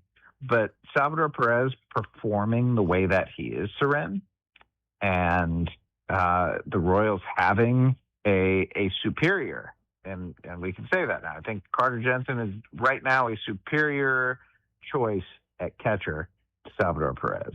That one, I don't know how to get around that one. That might just be sunk costs and you got to eat it. But you're spot on with the conversation. It's an extraordinarily difficult conversation to have because Salvador Perez is the second most iconic player in Kansas City Royals history. He's headed, yes, for sure, especially with the damage Frank White did to his legacy later on. But he's barreling towards being the fourth number, up there. Yeah. It is difficult. That's why you needed to do it when there were dollars behind you. Yeah, here they are. But wait, hold on can't have them yet. Let's have this talk. Last thing I want to ask you, and that is Buster Olney, who you hear on New Day with SSJ, wrote his piece of the front office execs under the most pressure, ranked 12. J.J. Piccolo, not one of them. If you did your list of 12, would J.J. Piccolo have been on that list? probably. But I can understand why he wasn't. I mean, it's just sort of a borderline thing. We're 2 years separated from a postseason spot. We're a year away from a disappointing 2025, but 2026 has been a nightmare. Because I'm not the only one who thought that the Royals were going to be a playoff team, and they are decidedly not that. And you get only a finite amount of time to turn a team around, and the Royals need to do something and fix what they've got right now because it ain't working. Yeah, I'm okay with him not being on that list right now, but there, especially what he comes to John Sherman and says, "This is the path I want to go as we move into this next offseason." It's going to be pretty interesting because, listen, they've been. It's underrated how devastated they've been by injuries. I mean, their top three relievers have battled. Urseg's been a mess. Whatever's wrong with him. Strama's been hurt. I think is still hurt. Estevez down for the whole time. Top two ceiling pitchers have been down for most of the year at this point where they are, and Vinny's hurt now, and Bobby's hurt. I mean, it's just Michael was out for 6 or 7 games. The injuries are an easy explanation, but they were already kind of struggling before some of those came about, and I do think it'll be. I think on paper it looked good. But then there needs to be – the one thing that doesn't look good is that 2 years in a row you have not hit to start the year. Now, they're hitting better of late, and so it's looking like it's going to be just like last year. But that doesn't mean it's fixed. That means you've got a massive, first 70-game problem with your offense. And, that part, if I'm John Sherman, I need a real plan on how this isn't going to happen again. I think you're exactly right. Final Four time with Jeff Passan, our Major League Baseball insider. Let's start with this. How much of the draft, the NBA draft, will you watch? When is it? It is tomorrow night. Probably like the first 5 picks. 5 picks? Okay. That's pretty good. I like that. All right. Do we get an international draft out of this next CBA? Yes. Oh, nice. Will we have a work stoppage? Yes. Okay. Ooh. I'm more confident in the work stoppage than I am the draft. Ooh, that's unfortunate. Yeah. Don't like But that. let's remember a work stoppage just means that they're locked out. It does not mean that games are being missed. Okay. All right. Important distinction there. All right, and then the biggest name dealt by the Royals will be who? Update this. We asked you this a while ago. I'm going to go Seth Lugo. Ooh, okay. Seth Lugo. Passan has spoken. Jeff, you're the man. Great stuff as always. We appreciate it. We'll talk to you next week. Thank you, boys. Appreciate you, too.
Rolling on here on a Monday, the Monday edition. Our thanks to Jeff Passan, our Major League Baseball insider, joins us each and every Monday. You guys have fun. That's what you think. It is what I think. Killing me. What's What's the deal? What's that great line? You know me. I don't anger easily. You have to do something really bad, like disagree with me. And he overreacts. Yeah, that was another line. Yeah, was that from the same movie or was it different scene? Different movies. One, yeah, that was Jeremy Piven and someone there. That was Jeremy Piven in the one where they're all bros. Oh, Entourage. Entourage. Yeah. No, this one's from elsewhere. I got excited. International draft. I mean, I was reading those things. I'm like, I like a lot of it. I get the players, like you're taking the money out. As long as it's like, listen, we're going to have an overall cap, so that's just more money that'll go to you guys. I'm assuming is the sales pitch on the back end. Yes, we're taking $200 million out of where we were putting it in the international, but we've only got 24 players that we're going to draft as opposed to 20 and just stay under your pool number in Latin America. Like we're going to have 24 guys, they're going to make it. We're going to get everyone's going to get their most premium players, and we're going to pay those premium players. The rest are going to get up to $10,000. And then there's a league minimum salary that goes with it as well. And the major league players now negotiate for the minor league players. And so they've gotten them more pay. And that's part of the reason why, okay, well, we'll pay them more, but we're going to have less of them. And I would hope that they wouldn't cut down the number of minor league teams that they have now, but they are clearly trying to funnel more players to college. No high school players. They're letting them out of college after 2 years. And then the trading of draft picks, I think, is great for a team like the Royals. Oh, yeah. The Yankees and the Red Sox and all the big money teams that can just buy their way past things, would be, and like signing bonus. Then it would start to become about, well, how much money do I get up front? When do I get, well, they're still going to blow away the Royals. And like, okay, well, the Royals are going to pay you $25 million every year. We're going to give you a $150 million signing bonus and pay you $10 million because money in your hands always better. And so they'll still have to battle that, whether they put drags on that kind of thing as well. I don't know. Right now, baseball doesn't have that because every nickel's guaranteed. But that'll start to be the way that they try to fight to compensate for it. But if you can trade draft picks, if you're the Royals and like this year's gone horribly wrong, you'd be like, Bubich for your first. Reagan's for your first. Right. And you can get in there and stock your system that much faster. Yes. Sign me up. I mean, the more ways to zig when you can zag, it helps, benefits a team that it needs more avenues to get there. Yeah. Yankees and Dodgers can drive down one road basically and get to where they need to go. The Royals need to have a lot of other options, and that would give them one more. I think you could even if we didn't get a salary cap, if they just get this one international draft with slotted amounts, so you can take the best international player and he can come to Kansas City. It doesn't have to be a bidding war. And they've tempered that a little bit with the pool. You can't go over the pool. As long as you don't go over the pool, then we take. But if you go over the pool, then there's penalties, and you know. But if you knew that you could be like, okay, we're picking first in this draft. I mean, first in 2 drafts, then you can really get things going in the right direction a lot quicker, and you can stock your system and be in a lot better spot. That would be giant. Salary cap would be ideal. Yeah, seems unlikely, but yeah, I did like the because the big downer was, will there be a work stoppage? And he said he thought yes, that he felt better about that happening than the international draft, but that a work stoppage didn't necessarily mean games lost. I guess it depends on obviously when it is. I would agree. I think it'll get real when this season ends, and then you'll start hearing some real posturing, and then they'll need the threat of spring training to really start to get things going, and then they'll need to start missing some spring training. And then that'll be the, okay, are we going to do this? Like, what is really important? Like, are we going to die on this hill? Then let's die on this hill. But I think then you'll find out, do the owners, it's been a long time since there was a strike. Yeah. And everyone's like, oh, Mark McGwire and Sammy Sosa saved baseball. That got everybody back into it. And I don't know as much as it was just time heals all wounds. Nah, baseball's what I do. I'm back to watching baseball. Yeah. I don't know. I had someone once tell me, and maybe on the radio, it may have been on Twitter or something like that, that he hadn't. So I haven't been back since the strike, and I'm like, really? Since '94? He goes, no, '81. I'm like, you aren't a baseball fan. Forget it. There'll be some like that, but baseball is not as popular a sport as it was in '94, or definitely not as popular as it was in '81. I mean, how many times? I'm not sure how much of a factor You think that it's less should be popular than '94 now? than it was going into. Then I think it is. It doesn't feel less popular to me. Do you have numbers like TV? No, I mean, everyone's ratings have been chopped up. Yeah, that's true. That's true. By But ticket sales and revenue, it's not. I'm not saying you're wrong. Yeah. I'm not saying you're wrong. I just didn't know if you maybe I'm had just anything hearing you're more quantifying complaints it because with. we have more avenues to hear them. But I mean, are fans going to be like, seriously, can you not do this? At what point does how they feel about it matter? If there isn't one. One of the things that I think will be interesting was the internet was just like yes, dial-up speed when the '94 strike came. But now you're going to get everything instantly on your phone. And I think people will be much more wired into it. I'm curious if there'll be I'm on the players or I'm on the owner's side. I'm curious if they understand, if fans now end up having a better understanding of what's really at stake. I mean, they used to have like nightly or almost, it felt like nightly. But like, I remember Tom Glavine, Don Fear, KC guy, Shiny Mission East in the house, by the way. Don Fear and his brother Steve Fear, who was on the council as well. And then like David Cohn would be out there a lot. He was one of the lead negotiators, and Tom Glavine. And they would be out there, and it was like, they were outraged at what was being offered, and they were being insulted. And like it seemed like it went all the time, but you never really I don't know how much we got into, where are they on this number? And where are you on this? And where are we on that? Yep. And can you give on this or that? Like now I feel like we're going to have a pretty good idea where we are because everything's instantly on the internet. Yes. And because of that, because of the need for that, reporters are dig a little deeper. They have more avenues to do it. They're a little more enterprising. And I think maybe stuff begins to leak out. Then throw in the fact that you have social media for fans to react. And if you're a player and people are coming down saying the players are greedy pigs, just go get scabs, will that force the play? Will that make them? Yeah. Oh, geez, we're not winning the hearts and minds. Maybe we need to give on this. We didn't see this coming. The owners reading about it. Yep. Is that going to force their hand more?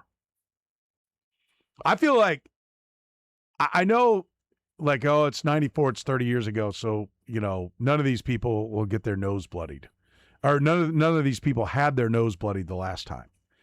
Players talk to old players.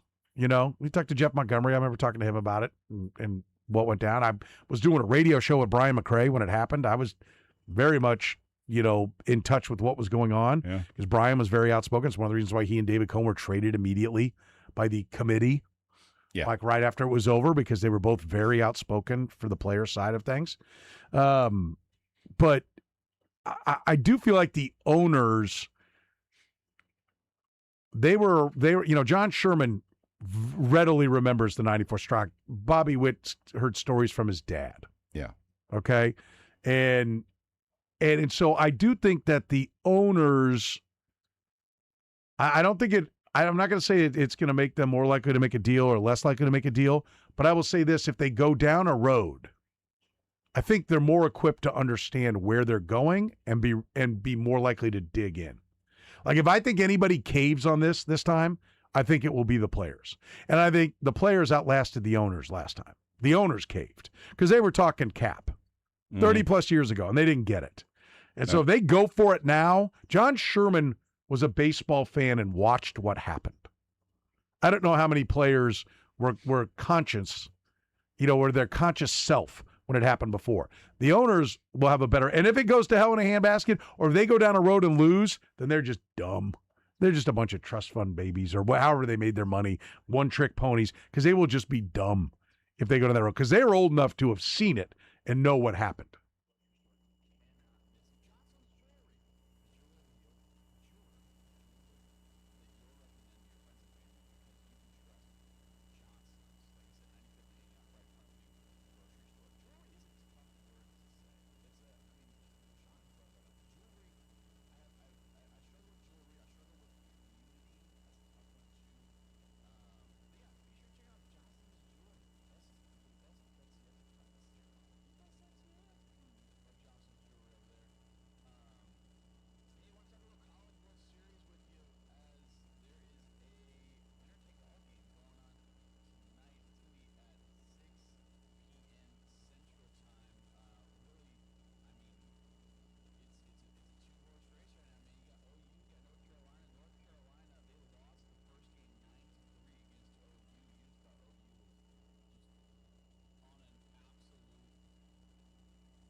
But first, the La Feta Delicatessen end of the hour answer. 4 quarterbacks have thrown 11 touchdowns in a single NFL postseason. As for any one of them, Mahomes. 2021. The others, Joe Flacco in 2012, Kurt Warner in 2008. He's 55 today. The first, Joe Montana in 1989. Montana and Flacco did it without throwing the interception. Do they all have 11, or do they got all have exactly 11? Exactly 11. So no one's ever thrown for 12. Nope. 4-way tie. 4-way tie. Interesting. Interesting situation going on now in the World Cup. France and Iraq are in a weather delay. It's pouring rain in Philadelphia. France is leading that one 1-0, 1-0 on the pitch. In their kits. And their with boots. their boots. Argentina beat Austria 2-0. How about this? Lionel Messi scored both goals. So he broke his tie with Miroslav Klose as the world's all-time World Cup goal scorer. 17 and 18, he was tied at 16. You remember he had 3 goals here in Kansas City to tie the record. Yeah. He's now broken it with 2 more. They've scored 5 goals. He has all 5. 1, 2, 3, 4. 5th goal of these here World Cups. Amazing. 38. 38 years old. That's impressive. Not bad. That is impressive. The College World Series will be decided tonight. It will. North Carolina and Oklahoma. On WHB. Right here on Sports Coming Radio 810 WHB. And if after France and Iraq are probably at the same time, the way it's going right now, Norway and Senegal, Jordan and Algeria, one of our local teams. Algeria in action tonight. They're not Jordan. They're not Jordan. No. They're not Jordan. Thanks for clearing that up. We'll see you tomorrow at 2.